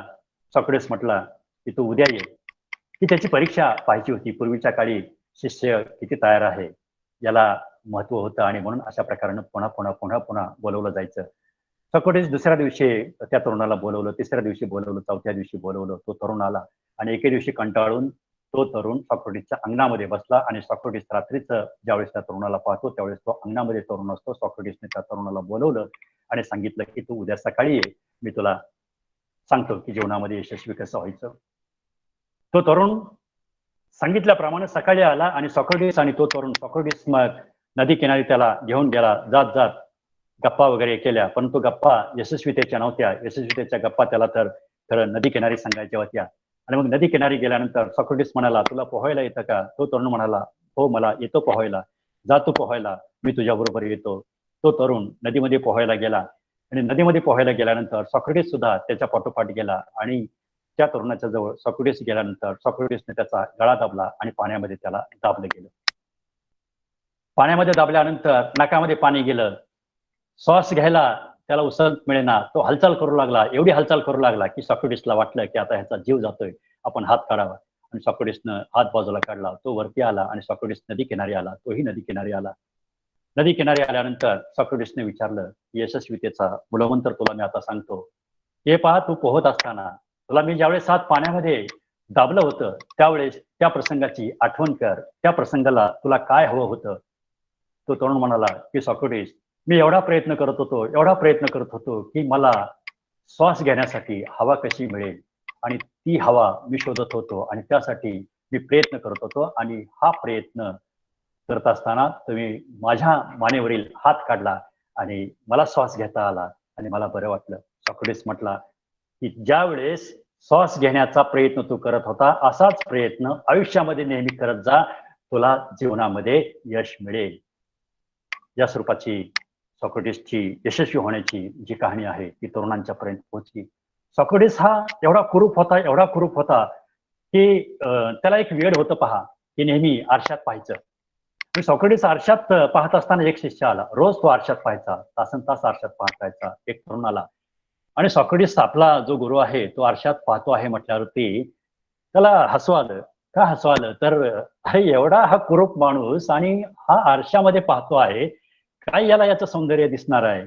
आणि म्हणून तो शिष्य हसला. तो शिष्य हसल्यानंतर सॉक्रेटिसनं त्या शिष्याकडे बघितलं आणि कुत्सित भावनेनं हसतो आहे असं सॉक्रेटिसनं ओळखल्यानंतर सॉक्रेटिस म्हणाला, हे का मला हसतोस? तो शिष्य म्हणाला की नाही, मी नुसतंच हसत होतो. की अरे म्हटला की मी जो रोज आरशामध्ये पाहतो ते का पाहतो तर हे माझं कुरूपतेचं जे काय सौंदर्य आहे हे कुरूपतेचं सौंदर्य झाकून जावं म्हणून रोज रोज रोज रोज मी सत्कर्म किती करावेत याचा मी विचार करतो. आणि सत्कर्म केल्यानंतर माझ्या कुरूपतेकडे लोकांचं लक्ष जाणार नाही आणि म्हणून मी हे सत्कर्म रोज करत असतो आणि म्हणून लोकांचं माझ्या कुरूपतेकडे लक्ष जात नाही. मित्रहो, मानसशास्त्र सुद्धा असं सांगतं की जी उंच किंवा जी बुटकी माणसं असतात आणि जी कुरूप माणसं असतात अशा माणसांच्या मनामध्ये न्यूनगंड असतो आणि तो न्यूनगंड झाकावा म्हणून माणूस सर्वतोपरी प्रयत्न करत असतो. नेपोलियनचं चरित्र वाचल्यानंतर आपल्याला दिसेल की तो खूप महत्वाकांक्षी होता. या स्वरूपाची माणसं त्या जगामध्ये जन्माला आलेली होती आणि म्हणून आपलं नाव हे अजरामर करून गेलेचं आपल्याला दिसतं. सॉक्रेटिस त्यापैकीच एक होता. सॉक्रेटिसनं पुन्हा आणखीन त्याला प्रश्न विचारला, अरे सुंदर माणसं आरशात पाहत नाहीत का? तो म्हणाला, हो पाहतात. आणि मग मी तुला एक सल्ला देतो, सुंदर माणसं कितीही सुंदर असली तरी त्यांना आरशात पाहत असताना आपली ही जी सुंदरता आहे त्या सुंदरतेला कुठं डाग लागू नये याची काळजी घ्यायची. सत्कर्म करत त्यांनी राहायचं. तुम्ही जेवढे सुंदर आहात त्यापेक्षा अधिक सुंदर तुम्ही कसे दिसाल यासाठी प्रयत्न करत राहा. यासाठी सॉक्रेटिसचा आरसा म्हणून हे जे काही उद्बोधक जे विचार आहेत हे विचार सॉक्रेटिसनं आपल्या शिष्याला सांगितलं. आणि मग हे सॉक्रेटिसचं काम चालूच होतं. इकडं दुसरीकडं ग्रीस देशामध्ये सॉक्रेटिसच्या विरोधामध्ये बांधणी सुरू होती. आणि ही बांधणी सुरू होत असताना श्रीराम लागूंचं अतुल पेठे निर्मित एक नाटक आवड सरांनी त्याचा उल्लेख केला की सूर्य पाहिलेला माणूस भाग 1 आणि भाग 2. त्याच्यामध्ये श्रीराम लागूंनी भूमिका केलेली आहे. त्याच्यामध्ये असं सांगितलेलं आहे की जे काही तत्वज्ञान सॉक्रेटिसच्या विरोधामध्ये होतं त्याच्यामध्ये या देशाच्या विरोधात म्हणजे देशद्रोही हा एक त्याच्यावरती आरोप ठेवला होता. दुसरा एक आरोप होता की लढाई आपण ग्रीस हरला. का हरला तर सॉक्रेटिसमुळे हरला. आणि तिसरा एक आरोप होता की हा देवदेवतांना मानत नाही. आता पहा, हे 3 जे आरोप होते हे 3 आरोपांच्या संदर्भामध्ये मिलेटस नावाच्या एका श्रीमंत माणसानं, तो कवी होता, संगीतकार एक होता, एक शिल्पकार होता त्याच्या जोडीला, अशा 3 माणसानं खटला भरला. आणि खटला भरल्यानंतर कोणाला तरी दोष द्यायचा.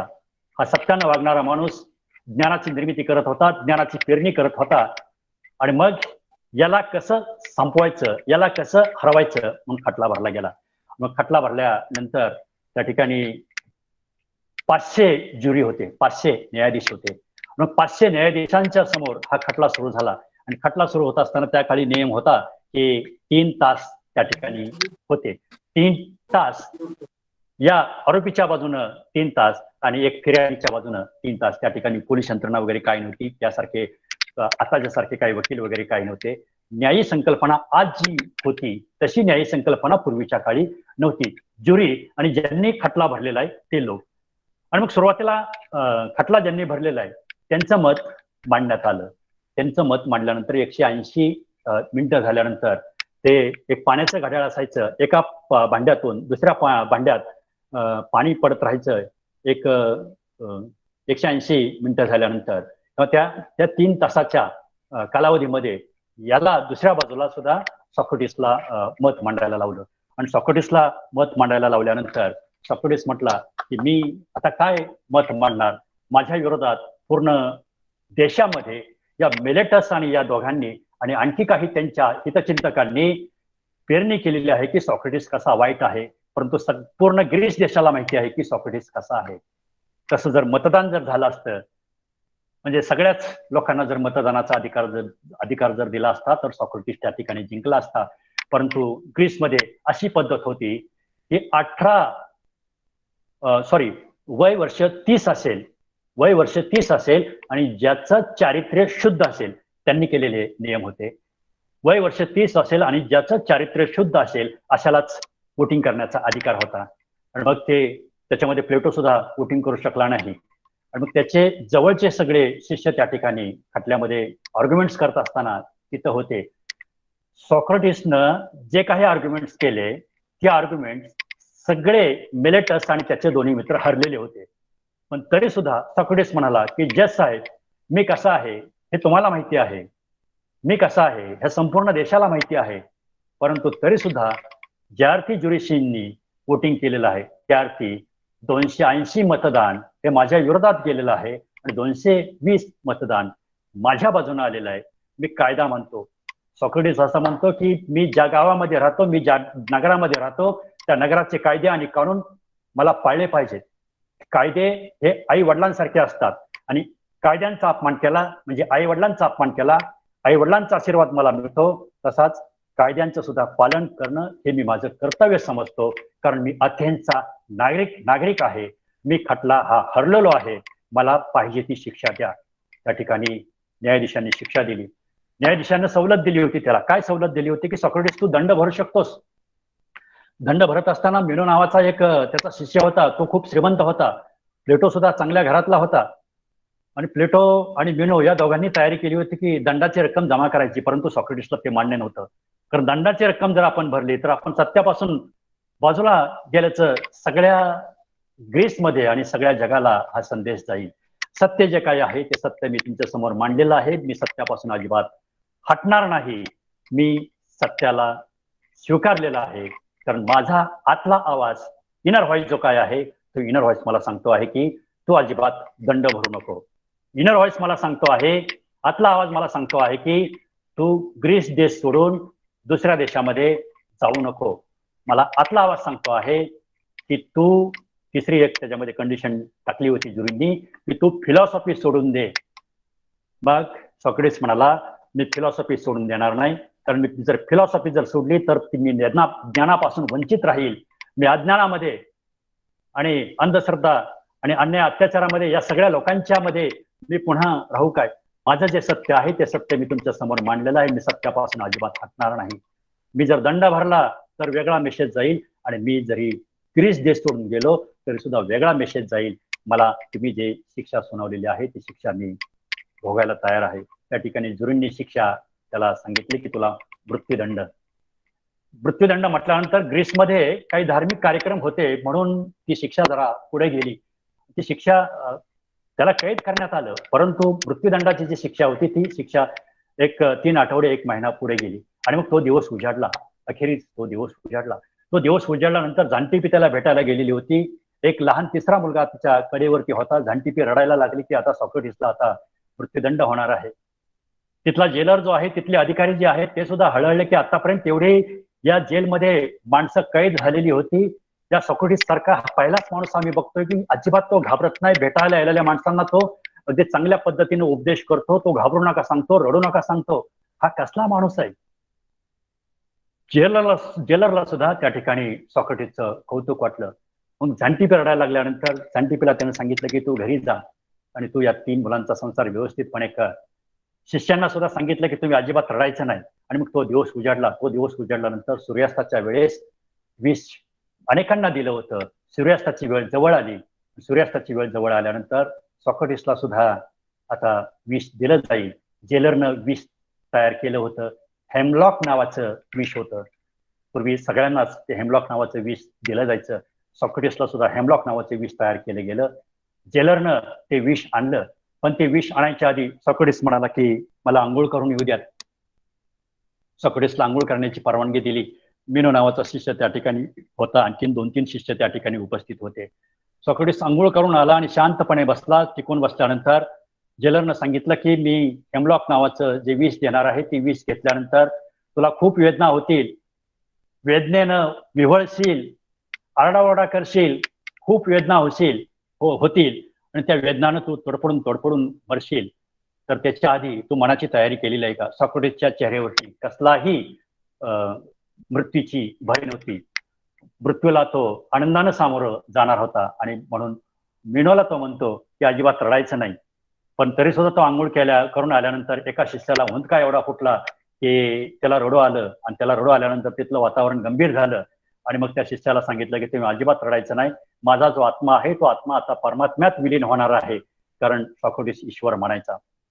ईश्वर आपल्या प्रत्येकाच्या शरीरामध्ये आहे. शरीर हे माझं नाश होणार आहे. मी आता 70 वर्षाचा आहे आणि 70 वर्षामध्ये मी ही शिक्षा आणखी किती दिवस जरी मला शिक्षा झाली नसती तरी मी निसर्ग नियमानुसार वृद्ध झालो असतो आणि कधीतरी मी मेलोच असतो. त्यापेक्षा आता जी मला शिक्षा होते आहे ती शिक्षा हेमलॉक नावाचं विष घेऊन मी मेल्यानंतर सॉक्रेटिस जी विचारसरणी आहे ती विचारसरणी ही माझी विचारांची जी पताका आहे ती तुमच्या खांद्यावरती राहू द्यात. सॉक्रेटिस असं सांगत असताना हेमलॉक नावाचं विष जेलर घेऊन आला. तो विषाचा प्याला सॉक्रेटिसच्या हातामध्ये दिला आणि सॉक्रेटिसच्या हातामध्ये दिल्यानंतर सॉक्रेटिस म्हणाला की या विषातील नैवेद्य मी ईश्वराला दाखवू शकतो का? जेलर म्हणाला की नाही सॉक्रेटिस, या विषाचा नैवेद्य तुम्हाला दाखवता येणार नाही, कारण जेवढं विष तुमच्या शरीरामध्ये भिनायला आवश्यक आहे तेवढंच मी बनवलेलं आहे. तो म्हणाला ठीक आहे, मी अगदी मनापासून ईश्वराला स्मरण करतो आणि नैवेद्य दाखवला असं गृहीत धरतो. पण त्याच वेळेस सॉक्रेटिस म्हणाला की जरी देवाला नैवेद्य दाखवत असताना विष त्याच्यातलं विषाची मात्रा कमी झाली तरी सुद्धा मला हा विषाचा प्याला एकदा काय, दोनदा काय, 3दा काय जरी घ्यायला लावला तरी तो मी विषाचा प्याला आनंदाने घेईल आणि मृत्यूला सामोरं जाईल असं तो म्हणाला. त्यावेळेस विषाचा प्याला ओठाला लावला. ओठाला लावल्यानंतर सगळे धीर गंभीर झाले. हळूहळू विष सॉक्रेटिसनं पोटामध्ये ढकललं आणि जेलरनं सांगितलं होतं की सुरुवातीला पाय जड येतील, नंतर मग कमरेपर्यंत विष पोहोचेल, नंतर मग हृदयापर्यंत पोहोचेल आणि मग तुझा मृत्यू होईल. विषाचा प्याला घेतल्यानंतर जेलरनं त्याचे पाय तपासले. पाय तपासल्यानंतर म्हणाला काय होतंय का? सॉक्रेटिस म्हणाला मला काही होत नाही. सगळेजण मृत्यू पाहत होते. साक्षात मृत्यू पाहत होते. नैसर्गिक आलेला मृत्यू पाहणं वेगळं आणि हा सॉक्रेटिसचा मृत्यू पाहणं वेगळं. सॉक्रेटिसचे शिष्य तिथं होते, जेलर सुद्धा तिथे होता. आणि मग पाय जड येत नाहीत असं सॉक्रेटिस म्हणाला, परंतु त्यानं त्याची शरीर वेदनांच्या पलीकडे तो गेलेला होता. पण त्याच वेळेस ते विष हळूहळू पायाकडून गुडघ्यापासून कमरेपर्यंत येऊ लागलं आणि कमरेपासून वरती येऊ लागलं. त्यावेळेस सॉक्रेटिसला जाणीव झाली की आता माझं संपत आहे. त्याच वेळेस क्रिटो नावाचा एक शिष्य होता, त्याला बोलवलं. क्रिटो शेजारीच होता की अरे क्रिटो इकडे ये. क्रिटो त्याच्या जवळ गेला की ज्या माणसांना आयुष्यामध्ये कसलीही चूक केलेली नाही, ज्या माणसांना आयुष्यामध्ये नीतीला आणि तिथल्या राजव्यवस्थेला म्हणून कसलाही धक्का पोचवलेला नाही, ज्ञानाचं आणि कल्याणाचं आणि सगळ्यांच्या आत्म्यावरती फुंकर घालण्याचं काम केलं होतं. अशा माणसाचा आत्मा शुद्ध होता आणि म्हणून मग एकच चूक त्याच्याकडून घडलेली होती. चूकही म्हणता येत नाही त्याला. त्याने क्रिटोला बोलवलं आणि क्रिटोला म्हटला की अरे, मी शेजाऱ्याकडून एक कोंबडा घेतला होता, मी त्याचा कोंबडा खाल्लेला आहे, तेवढा कोंबडा त्याचा परत कर. एवढंच सॉक्रेटिस त्याला बोलला. क्रिटो म्हणाला की हो, मी त्याचा कोंबडा मी परत करतो. आणि परत क्रिटोनं प्रश्न केला की पुन्हा काय असेल तर आम्हाला सांगा. परंतु सॉक्रेटिस कडून कसलंही उत्तर आलं नाही. सॉक्रेटिस निश्चितपणे त्या ठिकाणी पडून होता. सॉक्रेटिसचा आत्मा परमात्म्यामध्ये विलीन झाला होता. अशा पद्धतीनं 5व्या शतकामध्ये अगदी 399 ख्रिस्तपूर्व 399 मध्ये वार शुक्रवार होता असं म्हटलं जातं. सॉक्रेटिसचा त्या ठिकाणी विष पिऊन एक हुतात्म्य म्हणजे एक तत्वज्ञ संत त्या ठिकाणी संपला. त्या संपत असताना सुद्धा आधीच्या चर्चेमध्ये सॉक्रेटिस म्हणाला की मी ज्यावेळेस मरेल त्यावेळेस शिष्यांना सांगितलं एक करा. की काय करा तर सॉक्रेटिसचं दफन करू नका. दफन करा, सॉक्रेटिसच्या शरीराचं दफन करा. आणि सॉक्रेटिसचं शरीराचं दफन केलं, सॉक्रेटिसचं दफन केलं नाही. म्हणून आजही आपल्याला प्रत्येक विद्यापीठामध्ये आवड सरांनी सांगितल्याप्रमाणे शिकागो विद्यापीठामध्ये आपल्याकडे सुद्धा काही विद्यापीठांमध्ये जर पाश्चात्य तत्वज्ञानाची सुरुवात जर करायची असेल तर सॉक्रेटिस आपल्याला अभ्यासावा लागतो.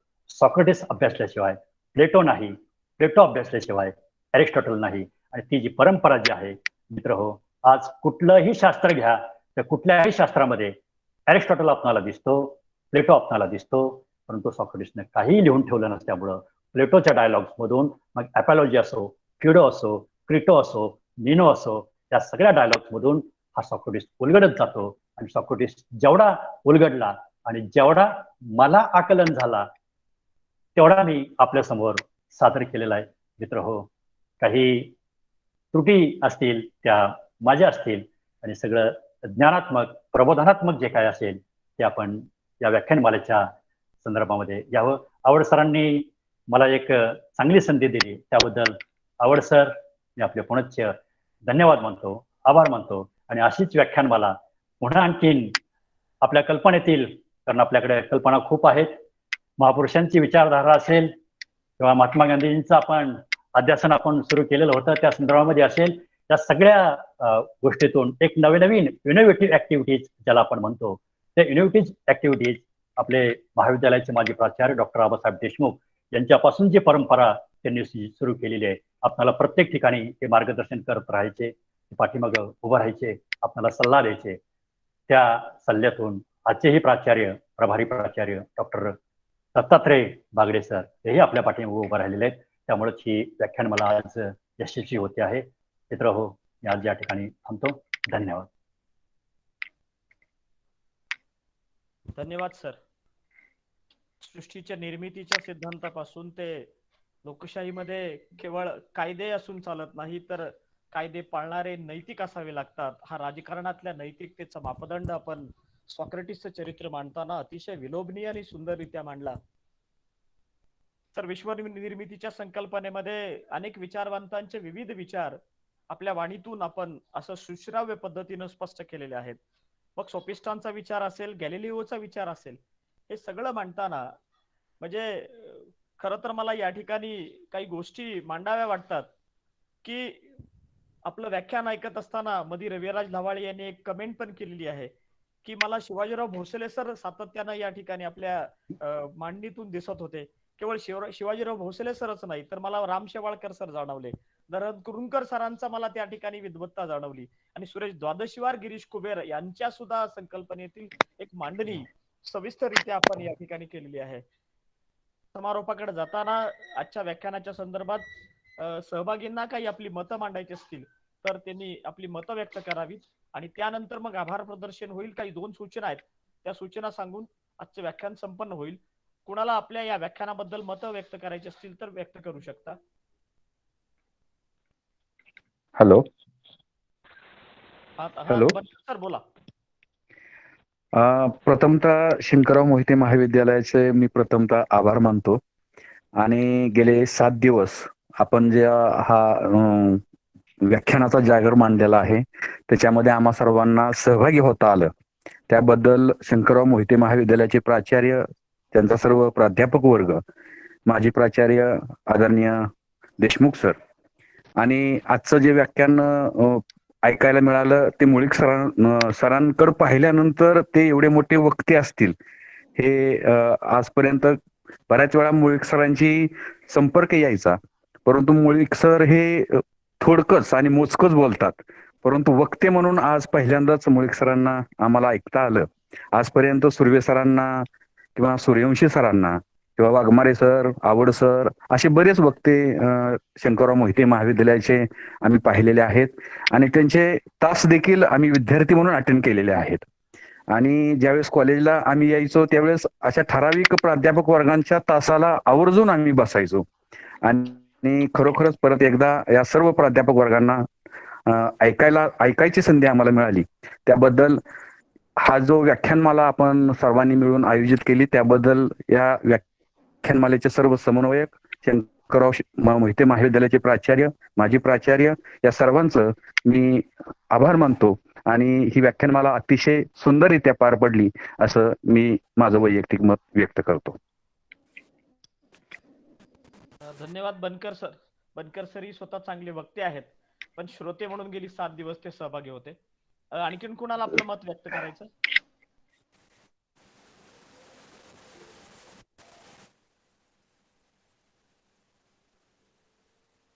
अण्णासाहेब नलवडे, प्रवीण भोसले, सारस लवाळे यांनी रेज केलेत हँड.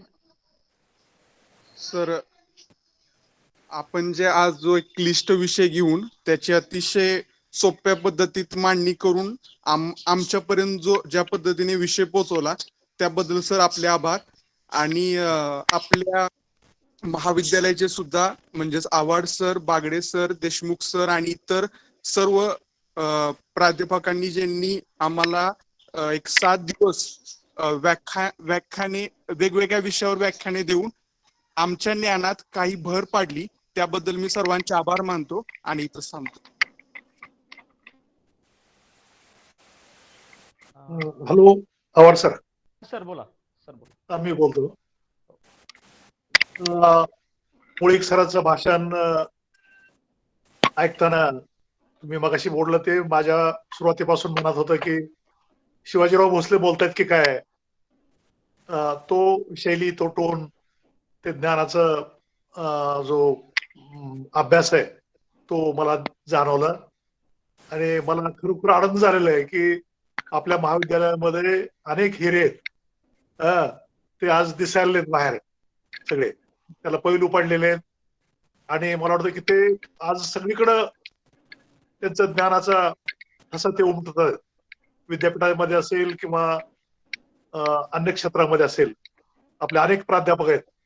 आता मुळीक सर आहेत, विष्णू सुर्वे आहेत, आव्हाड सर आहेत, कुचेकर मॅडम आहेत, बागडे सर आहेत आणि कितीतरी लोक आहेत असे की जे आपल्या आपल्या ज्ञानामधून पुढे गेलेले आहेत. मला वाटतं की सरांचा विषय जो तो खरोखर मांडणी फार चांगल्या पद्धतीने केली, त्याच्यामधून भरपूर गोष्टी शिकता येण्यासारख्या आहेत की त्या निश्चितपणे त्याचा आपल्या व्याख्यानाचा फायदा होईल. आणि आव्हाड सरांना मी धन्यवाद देतो की त्यांनी वेगवेगळ्या संकल्पना राबवण्याचा प्रयत्न केलेला आहे अनेक वर्षापासून.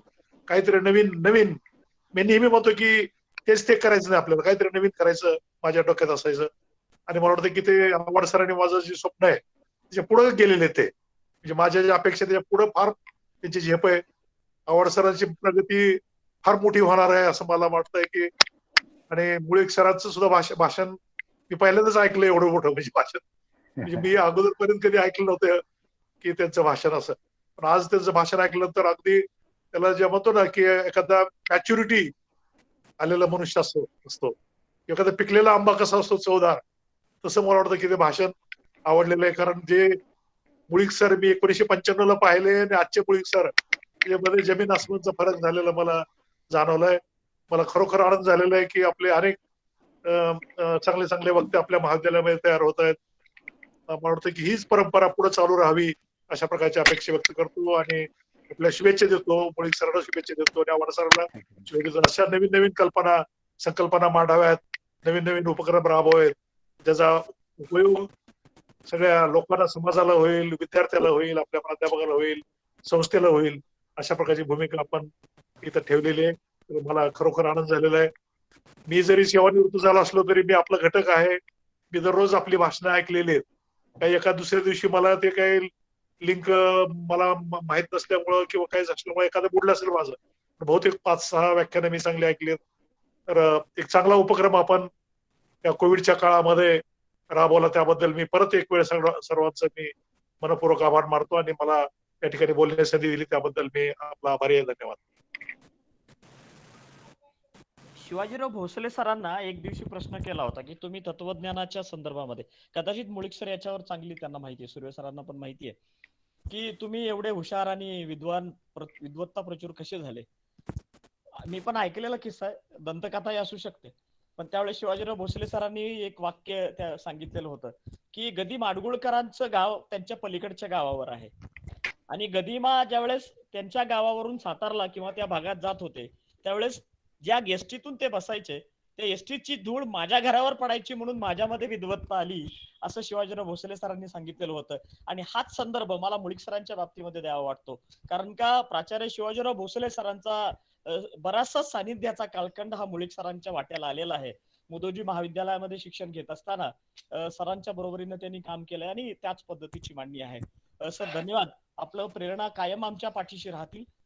मी विष्णू सुर्वे सरांना विनंती करतो की त्यांनी या व्याख्यानाच्या बद्दल आपली प्रतिक्रिया व्यक्त करावी आणि त्यानंतर महाविद्यालयाचे प्राचार्य डॉक्टर बागडे सर आपलं मत व्यक्त करतील.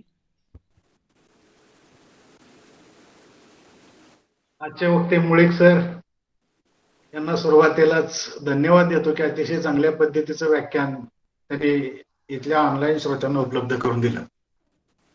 खरं तर आता आव्हाड सर म्हणाले, देशमुख सर म्हणाले तसं शिवाजीराव भोसले यांची छाप एक शिष्य म्हणून तुमच्या व्याख्यानावर दिसली आणि सॉक्रेटिस सारखा एक विचारवंत तुम्ही अतिशय चांगल्या पद्धतीने आमच्या पुढे मांडला.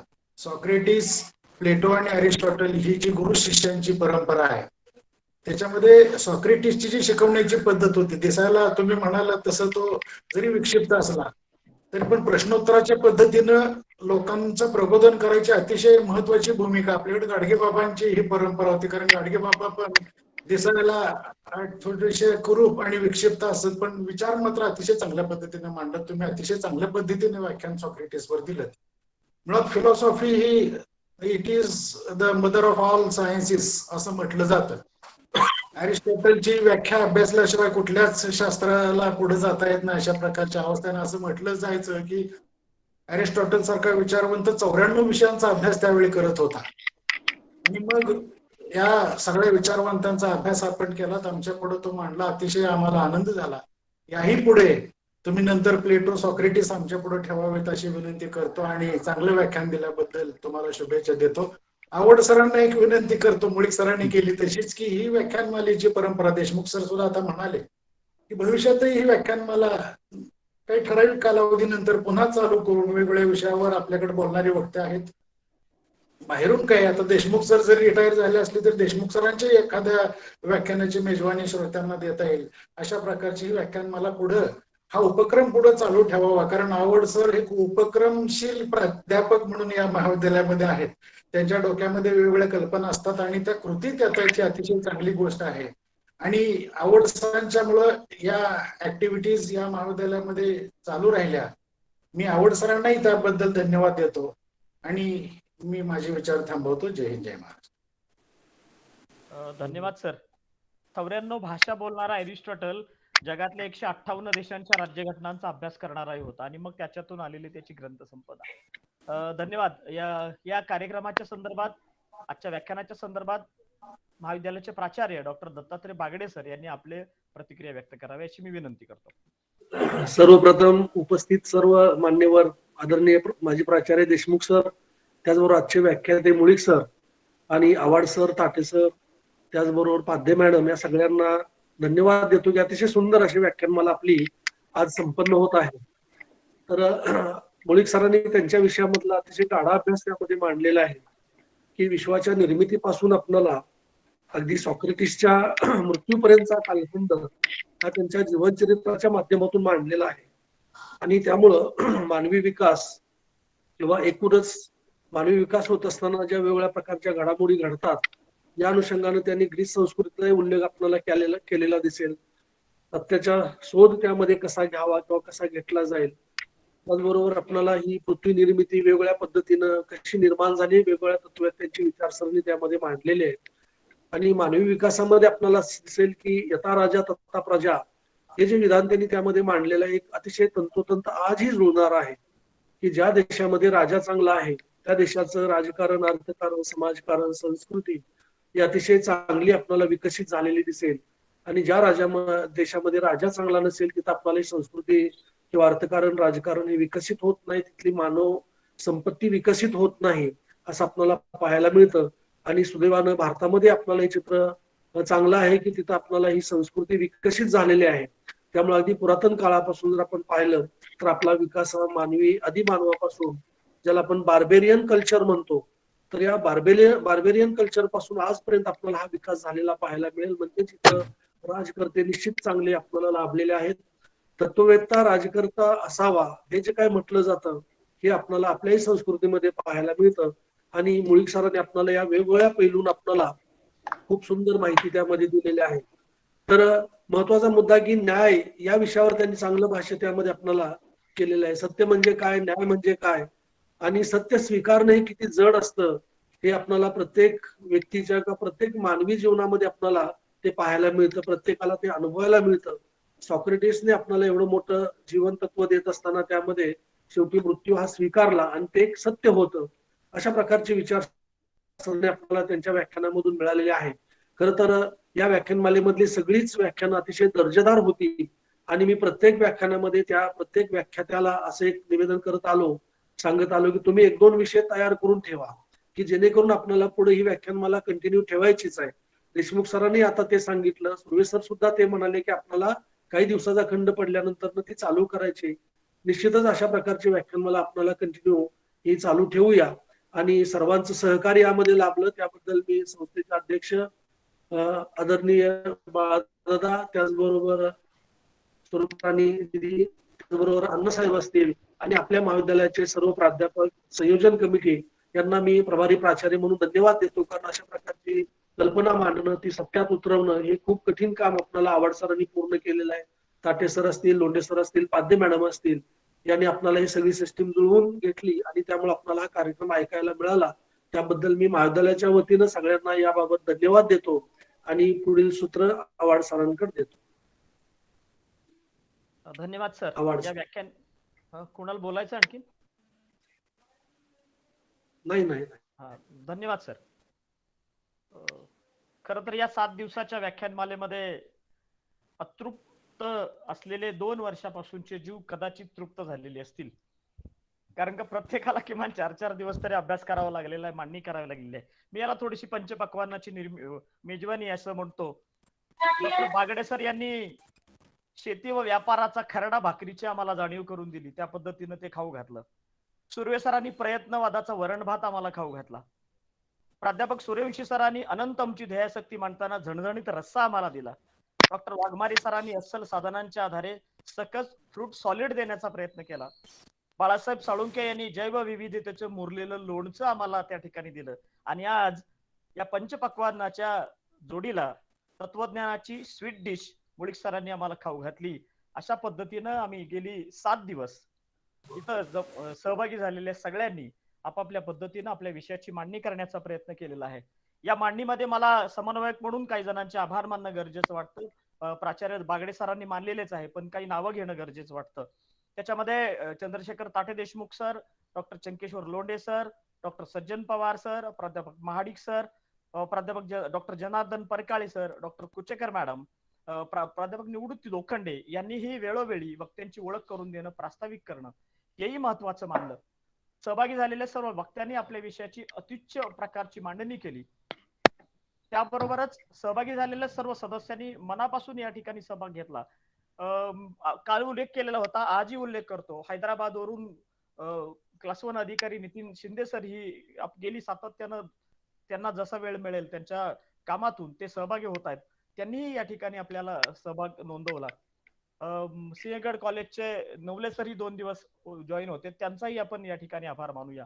शिक्षण प्रसारक मंडळाचे अध्यक्ष आदरणीय बाळादादा, महाविद्यालय विकास समितीचे आदरणीय संग्रामसिंह मोहिते पाटील साहेब, संचालिका दिदी साहेब, सचिव अभिजित भैया, सहसचिव हर्षवर्धन भैया आणि महाविद्यालय विकास समितीच्या सर्व सदस्यांचं सगळ्यांचा आभार मानतो.